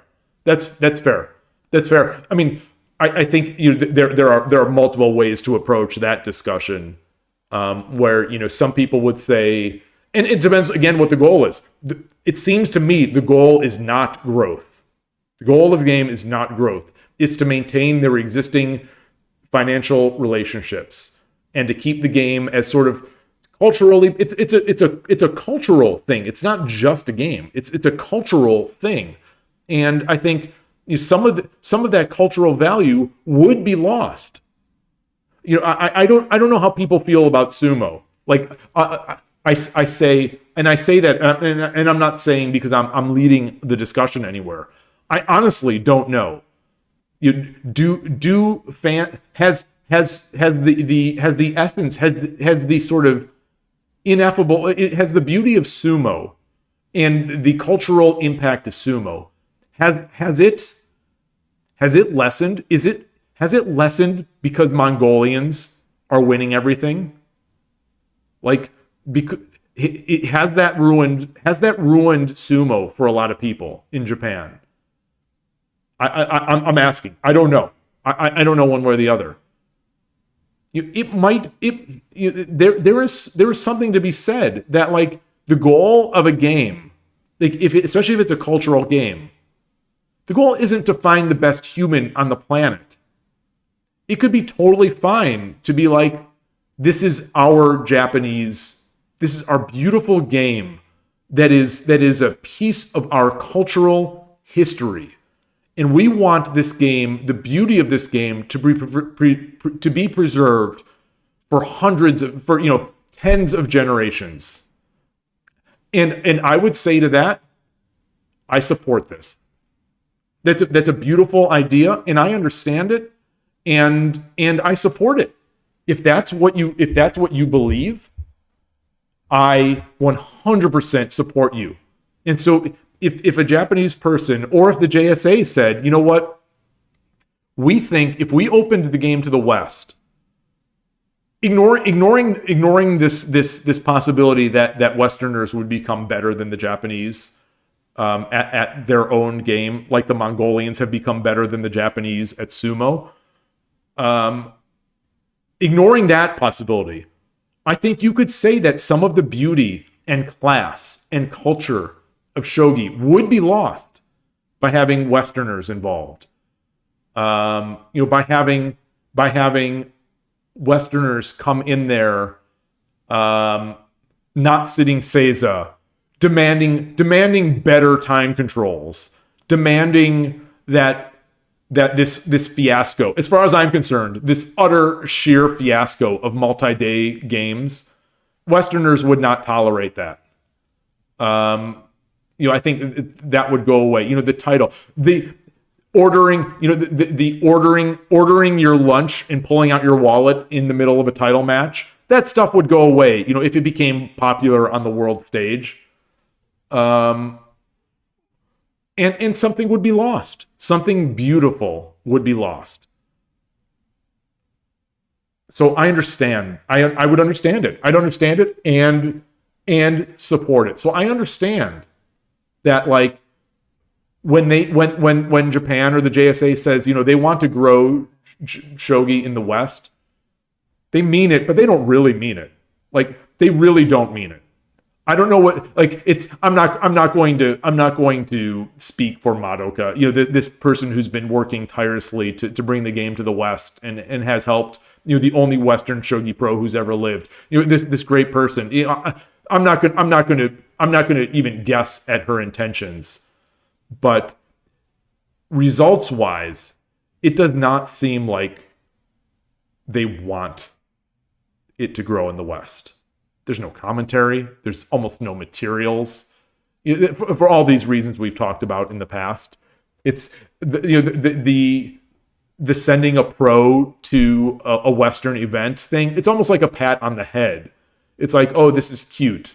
This is cute. Just like that show, that NHK Focus, which showed the a summary of the U.S. Shogi Championship that I was so disappointed by. Like, the Yamaguchi sensei was there and they're taking photos, but even that little presentation that they had about the U.S. Shogi Championship, somehow they turned it into a discussion about Fuji, and it's like Fuji wasn't even there. It was just weird. It was just weird.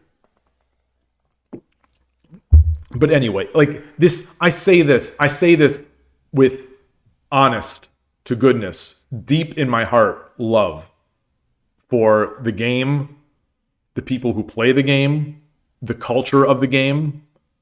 And I'll continue playing. But like, I just think practically, like realistically, it is in this Westerner's brain, it is an impossibility. Near impossibility that we have found the best player in the game when the player base is essentially is limited to a single small island in the Pacific.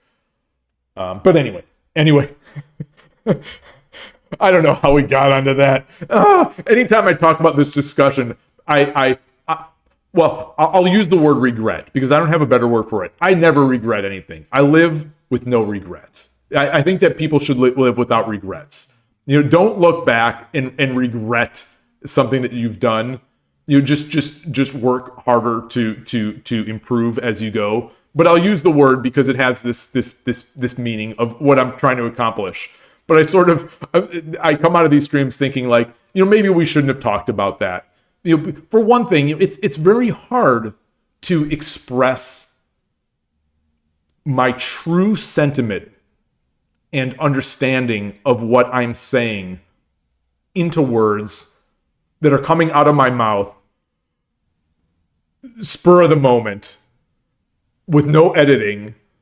So things that come out in one way, I might not actually even mean it the way it came out, but yet it came out. So anyway, like I said, all the love in my heart for this game and the people that play it, and with full understanding and support of any of the ideas that anyone who has made this game beautiful, and that is the JSA, that is the people, the Japanese culture that has created this beautiful game.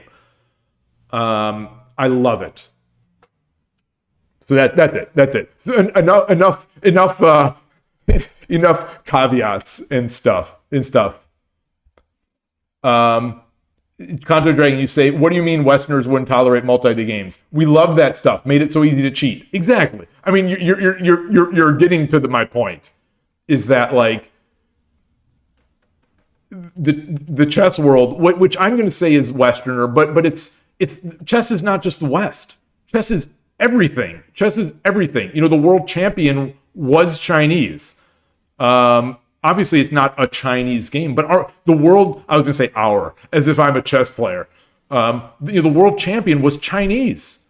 There are high level players in almost every country. It's a world game, so it's not just the West. But cheating is a real problem in that world. And I think anytime you get money and prestige, and the cheating becomes a possibility, and especially as it becomes easier these days, it seems like an inevitability. And one easy step to combating to at least the low-hanging fruit in the chess cheating game is to have single sitting sessions. I think they have single sitting sessions and not rely on people, like the goodness of their heart and their ethics, to not cheat. Anyway, so what else? I dream of Shogi. I see you. I'm right about more players to better players, but I'm not taking account the ELO ratings. The difference between Fuji and number 2 is the same as the difference between number 2 and number 20. Well,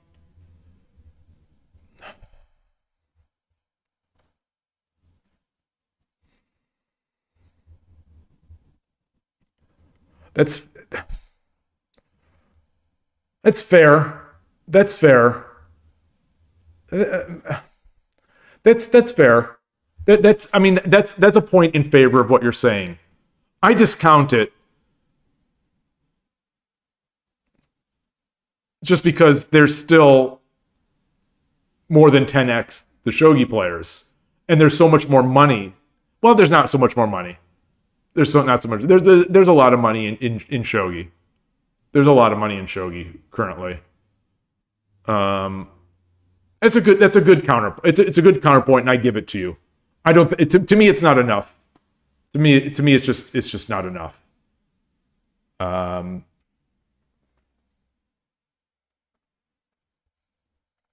And I think some cultural differences can be attributed to some cultural differences. Not that I know everything about this Japanese culture from the book, the 1940s book, The Master of Go, or whenever he wrote that. I think there's cultural stuff. I don't.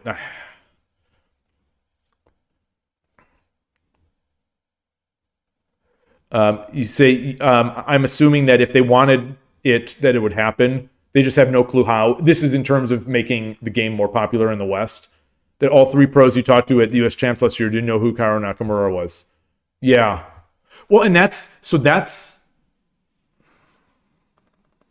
Yeah. Yeah, it's bizarre. It's not bizarre that they don't know who Karo Nakamura is. How insulated. It's just that insulated...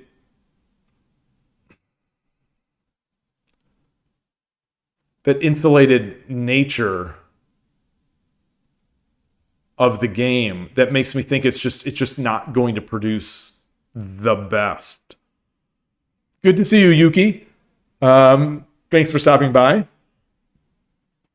You think there could be someone who ends up being better than Fuji, but he would definitely be competing, even if you 10x the player population. Oh, absolutely. Absolutely. I definitely agree he'd be competing. I definitely agree he'd be competing. I'm not convinced that he'd be top 10, but it wouldn't surprise me in the slightest if he'd be top 10.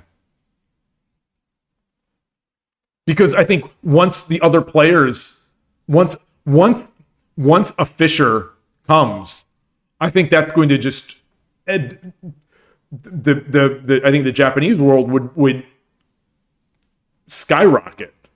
I think that would elevate, just like I mean Karpov came. Karpov came and was incredible. Kasparov came. I don't want to say it's because of Fischer, but I think, a rising tide lifts all ships or lifts all boats or whatever. And I have to believe that, everyone is standing on the shoulder of giants. And I think the injection of new blood and new thinking into the chess world from Fischer, maybe that's what triggered, some of that growth. I don't know. What do I know? I'm speaking about these things that I really don't understand. But yeah. So transport. You think in the oh wait. They tried with Carolina, and given her early retirement, they probably won't try again. Well, that's fair. I think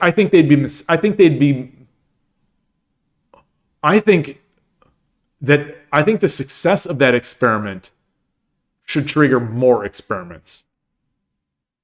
Just because one person was not quite the right fit doesn't mean that another one, doesn't mean that it wasn't a success, and doesn't mean that it won't get more of a foothold the next time. Like, I think sometimes you need multiples. Like, she was great, and they brought her in, but maybe she didn't have the personality to the personality or the desire, to be the Bobby Fischer of shogi, for the West. Maybe that just wasn't it. It sounds like it was a very isolating experience. It sounds like a very tough experience. And maybe it wasn't for her, but it might be for someone else. Like maybe we need a loudmouth. Like that's the thing. Fischer, say what you will about Fischer, but he was extremely confident and extremely, I'll just say charismatic. I'll say the word charismatic, and I'll let the listener interpret that. But she is not that. She's not that. She's respectful and quiet and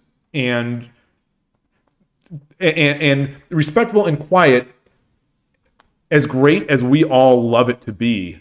That's not what gets the eyeballs in the West. That's not necessarily what gets people talking. That's not what gets people to buzz.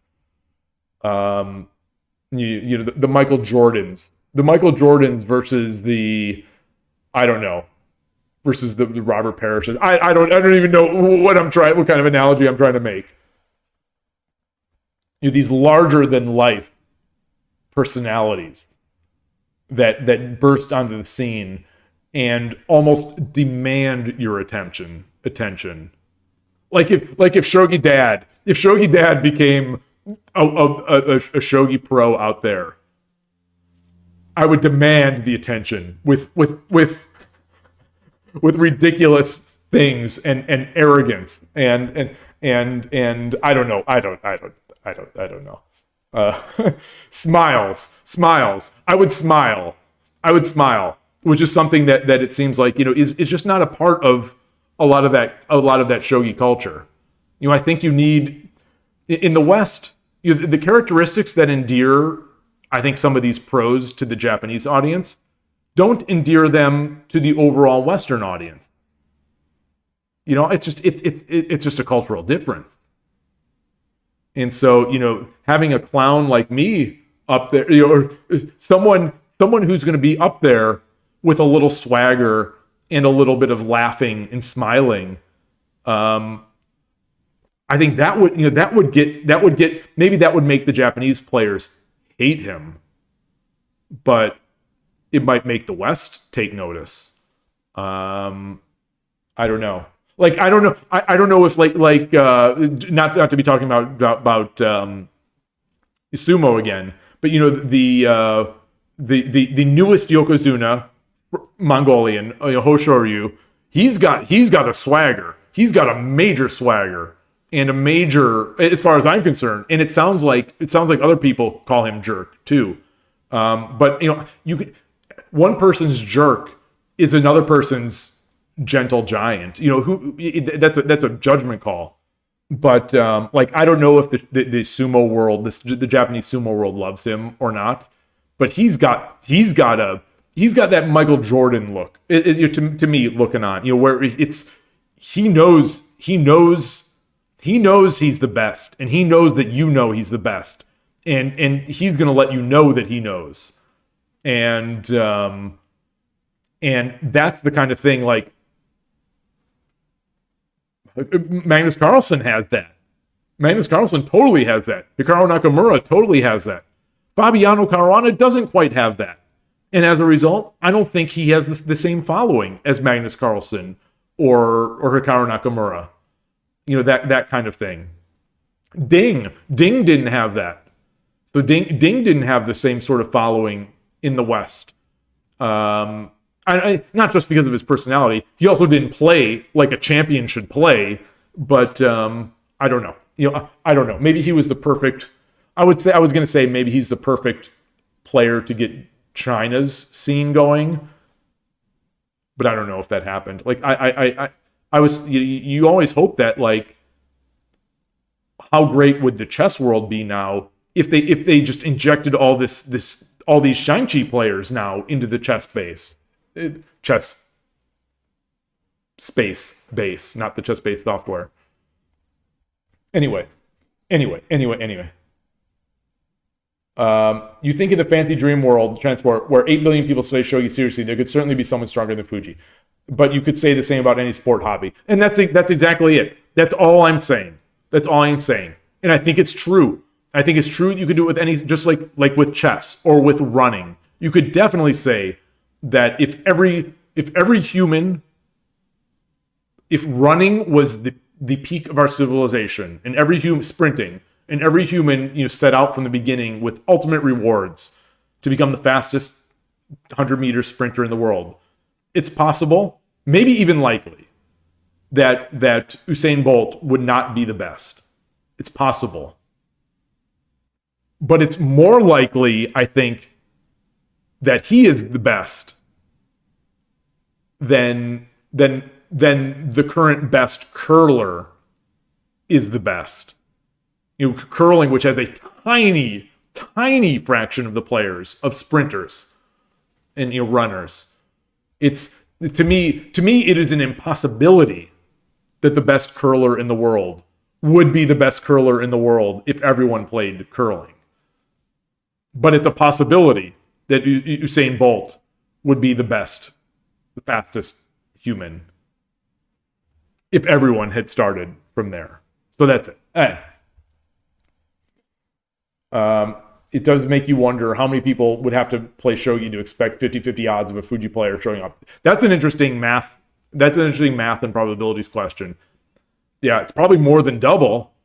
It's probably a lot more than double. I'm guessing. As a poker and backgammon gambler, I'm going to guess it's a lot more than double. Nin World, good to see you. Probably the JSA would not like if someone like Fischer would come with all the drama he makes. Exactly. That's my thinking. That's exactly my thinking. Is that on one hand, it might be nice to grow the game and maybe have more lucrative opportunities, but on the other hand, you risk losing this beauty of the game, this beautiful cultural aspect and this beautiful sense of respect that, at least superficially to me, appears to exist between all the pro players and the JSA and the amateurs. This beautiful community of respect and admiration and growth, that's going to be lost. Like, if you expand Shogi out to the rest of the world, that's going to be lost.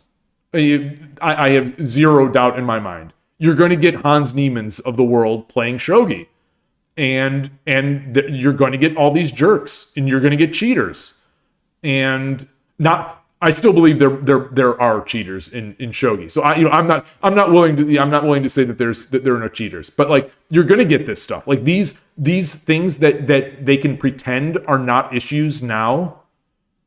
They will no longer be able to pretend are issues.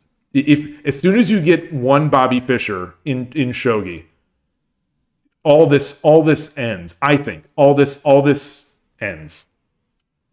And so, whether that Bobby Fischer is coming from Japan, a brash young Japanese player who has disdain for the old ways and just beats everyone senseless, whether it's that or whether it's someone from overseas, I think that would potentially, you'd lose a lot of this beauty of it.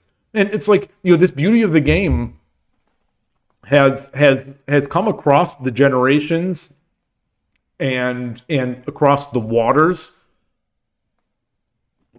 such that 4 of us today at the East Bay Shogi Club, 2 Americans, two Americans, another person from Iran, and another person from Japanese, from Japanese, another person from Japan, can sit together, play a game, bow to each other, say onegaishimasu, say makemashita when we resign. We move the pieces like they play. We respect each other. We respect the equipment. This beauty that is there. I think a lot of that might be lost if it changed, and that it really is something to be. I think it's something special, and I would hate to see it lost. But so in my mind, the cost of not having the best player in the world existing might make that worthwhile. The cost of not having Westerners excelling at the top, such that there's no money in the shogi world, such that we get almost no educational resources. Maybe that's worth it. Now that I'm saying it, I'm thinking maybe not. Would I want Hans Niemann, a Hans Niemann of the shogi world to exist? If it means the thumbs up, which means all the respect in the game goes away.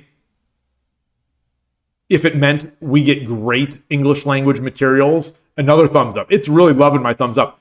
If it means we get great English language materials and we get great shogi content, like with commentary for games and with climbing the rating ladders and proper shogi software, web sites,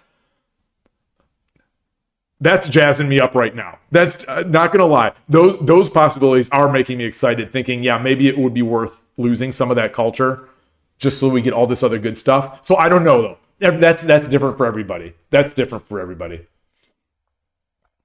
Kanto, you say if all people play chess, there could be someone better than Carlsen. Absolutely, but probably in new generation. Same thing about shogi. The difference is Fuji is new generation, so we would most likely need to wait one to get someone better.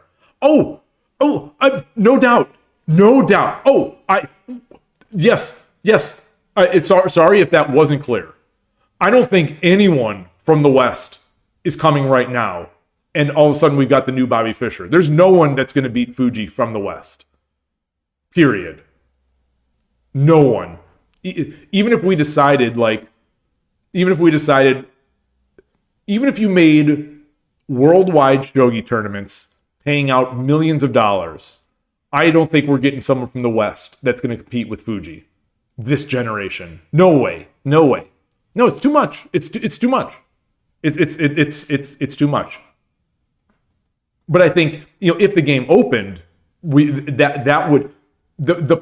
I'm saying that the player we would get in 10 or 15 years is going to be better than Fuji is. That's it. So maybe that's a key point in my discussion here. Like, I don't think like as much as I love, as much as I love and respect Koshiro and Muse and the US champ, I'm under no delusion that like we throw money at them and they're going to beat Fuji. Like, no way. Or even I'm not even under the delusion that like, say we start like make $1 billion prizes and enough that all the top chess players become shogi players. I'm not even convinced that they would compete. I'm not even convinced that they would compete with Fuji. But anyway, yeah. Wait, Novato, you say, I've already caught up in chat very well. You see me much happier than last Sunday. Really? Wait, what happened on last Sunday? Was I down? Wait, no, last Sunday I didn't stream. Last Sunday I was still sick, and I think the Koshiro tournament, right? Was that 2 weeks ago? Time is all a blur to me. Time's all a blur. But I'm feeling good. So this was a great week of shogi, over the board and online. My games this morning were very disappointing. Very disappointing. I'm very disappointed with my play.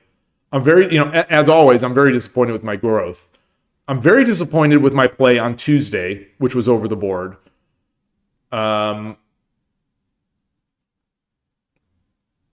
So like these disappointments have nothing to do with win or loss. It's nothing to do with win. Like one of the games I won today, but I'm very disappointed overall with how I played in these 4 games I played over the board on Tuesday and today. Online was okay, but I'm just glad to be playing.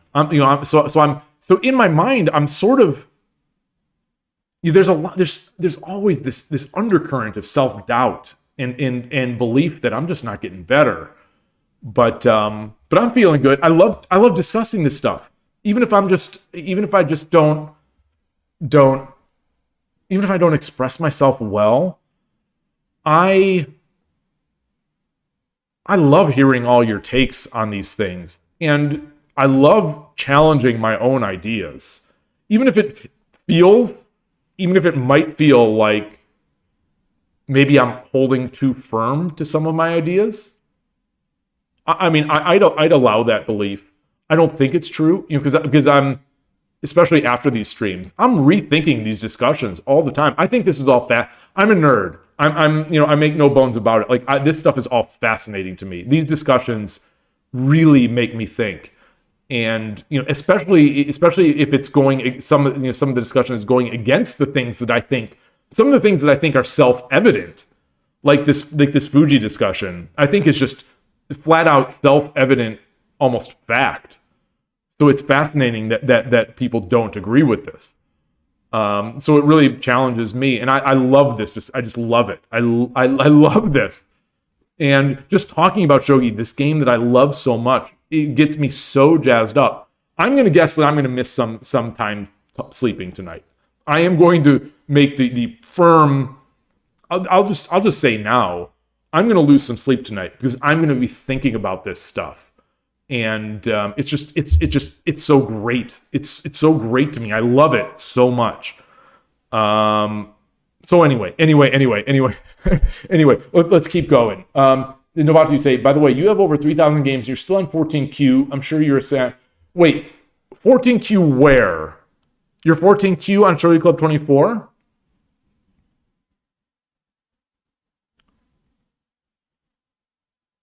So, I have, what did I say? Okay, so you say yes. I don't know how many games I've played. 5,000 games. Between 3,000 and 5,000 games, I think I've played in my life. And I could easily be 14Q on Shogi Club 24 double-digit Qs. It's especially without a huge sample size. It's just nonsensical. The rating is nonsensical because it fluctuates so widely, and there are so many sandbaggers there. It's really tough, I think, to bust out of that, unless you just play single-digit Qs. In which case, I think you'd get out of it, and then get stuck kind of into single-digit Q at your level or whatever around there. Abe is the jerk who spams dirty henkas. Wait, I'm just talking about Hoshoyu. I know. Oh, the grand tournament starts next Sunday. I know. I have the figurative calendar with Xing the days. I cannot wait for this tournament. I am so into it. I can't wait to see how he does it, how he handles it. The kind of pressure, the kind of pressure that he is feeling. He feels my understanding based on these translations, he feels the cultural weight and importance of the sport and the history of the sport on his shoulders. And so he really wants to perform, and he really wants to play, or he really wants to make it all the way through the tournament, obviously with success, but without backing out. Just like some of these Yokozuna, I guess in the past, they do poorly in a few rounds and then they withdraw. All the banned Shang-Chi pros. Get them into Shogi. Yeah, all these banned pros.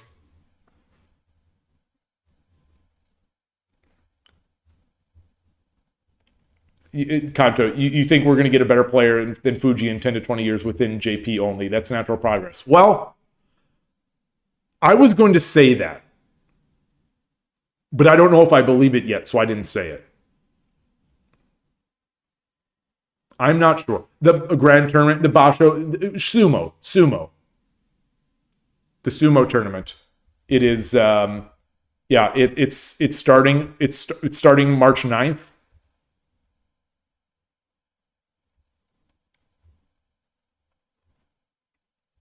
The rankings have been announced. Yeah, I just see it called the March tournament. I don't know if they have special names of it. I've got to let the cat out the door. Okay, sorry. Be right back.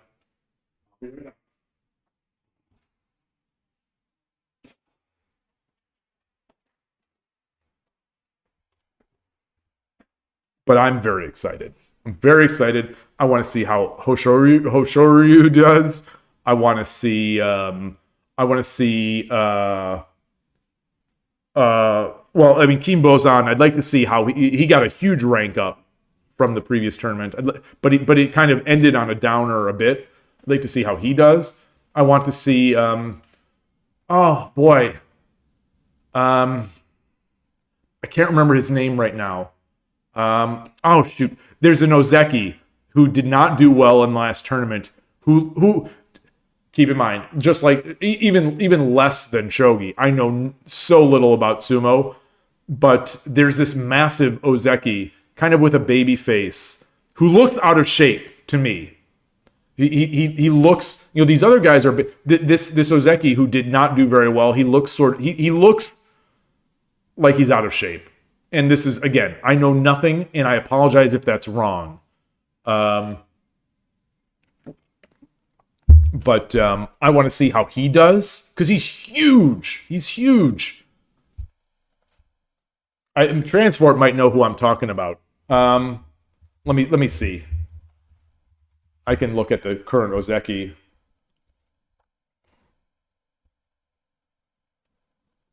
Koto Zakura. I want to see how he does. Oh, it's exciting. It's exciting. You think if Suno opened the West, Butterbean would wreck your Yokozunas? Well, Kanto Dragon, the Mongolians already do. So the Mongolians already, is my understanding, is that the Mongolians already sort of dominate, even with much smaller group. Well, yeah, I mean they are from Asia, but they're not Japanese. That's the King Bozan is he Belarusian? He's not Ukrainian. He's from Belarus, right? No, Kazakhstan. I think he's from Kazakhstan. King Bozan. He was the last tournament leader until the very end. He's from Almaty. Yeah, he's from Kazakhstan. Which I guess someone could argue is still Asian. I mean, you could make that argument. But either way.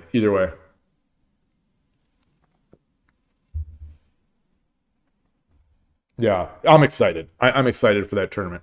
I haven't done any storming the Mino Castle today. None of it. None of it. And it's already 5:16. It's basically time for dinner. So I guess I'll just change the I'll leave this on YouTube, but I'll put a big warning in there that there is no shogi moves played. Wasn't there a Bulgarian? I think there was. I mean, there were certainly Hawaiians. Silver 4-3. Looking at this board. So, I've had this board up this whole stream. I think Silver 5-3 is the move. I think Silver 5-3 is the move. You say 4-3. I think 5-3 is the move. This is going to force us to basically get into. This is going to force us pretty much into a half Mino. So I'm thinking like, if we do something like this, then we're just storming the half Mino Castle. But as I'm looking at this, I'm not sure what happens if he does this. I'd probably still do this. I'd still do this.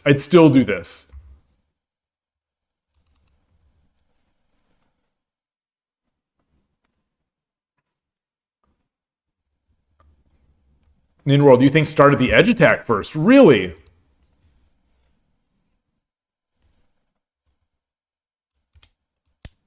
I don't have any pawns, though. I don't have any pawns. I would, if I had a pawn, I would think I would.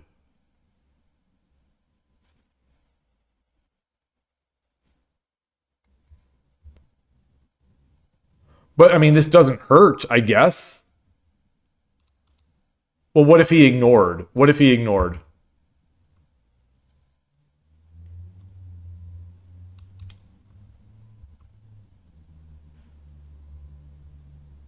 He can't ignore.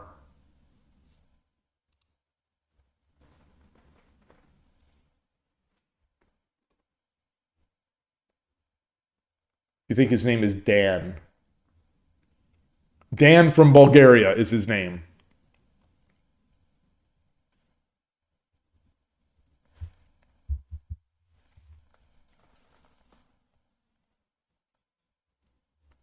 Was there anyone from Turkey?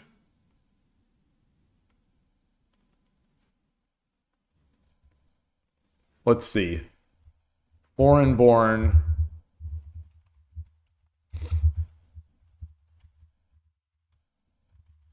Foreign-born wrestler. List of non-Japanese sumo. Okay, there's a Wikipedia article. 186 of these.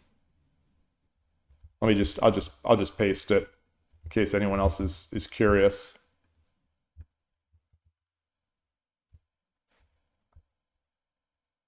Oh wow.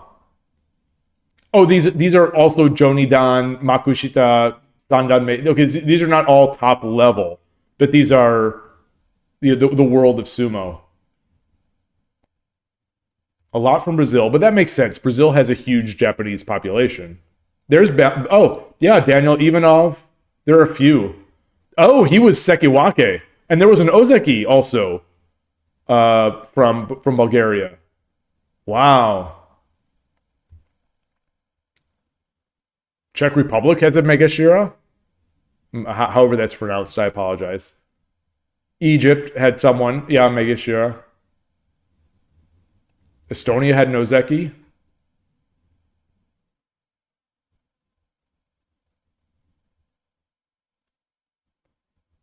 Wow.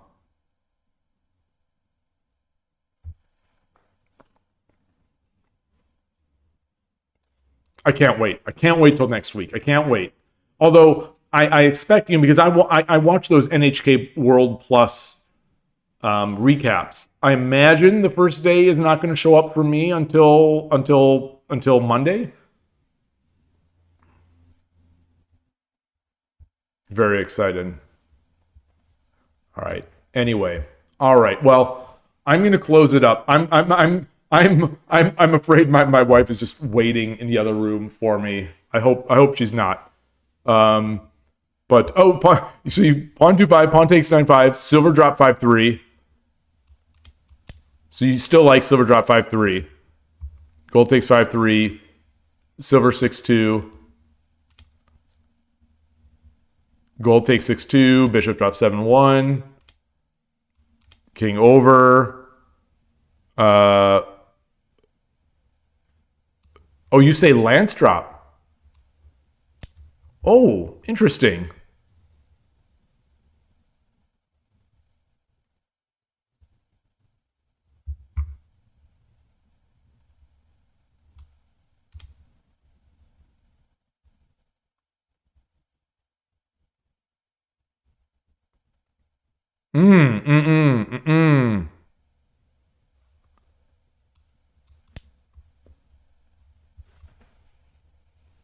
Yeah, this does look promising. I think it looks promising even if you don't do this, the edge, though. I think it still looks promising. I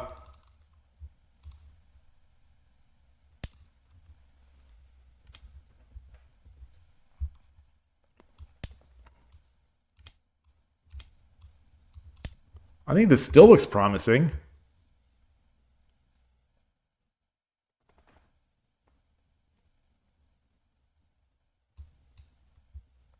And in my mind, I can't help. So my problem with some of my thinking is that, like, I know I'm doing a book, so I'm thinking like, all right, this is the first problem. You know, this is problem 63. Problem 63, but this is the first problem in storming the complete Mino Castle. So I'm thinking there's no way they're going to make us do the edge. They're not gonna make us do a double, like a two phase attack as the first move. So it's telling me that I think the answer has to be silver 5-3. But I'm not gonna look at the answer. I'm gonna wait until we do it for real. I'm gonna wait until the next.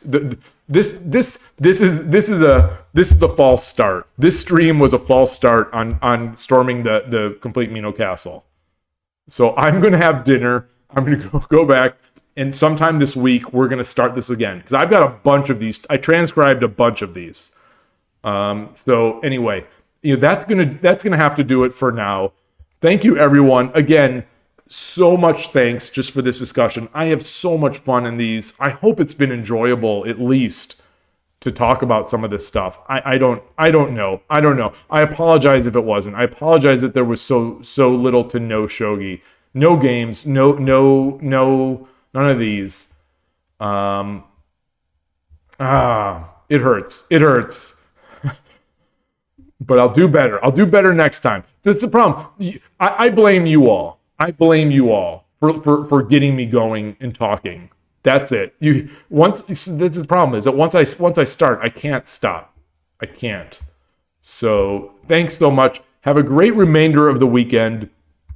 I'll see you this week, or I'll see you tomorrow or whenever, and we'll take it from there. So thanks again. I will see you soon.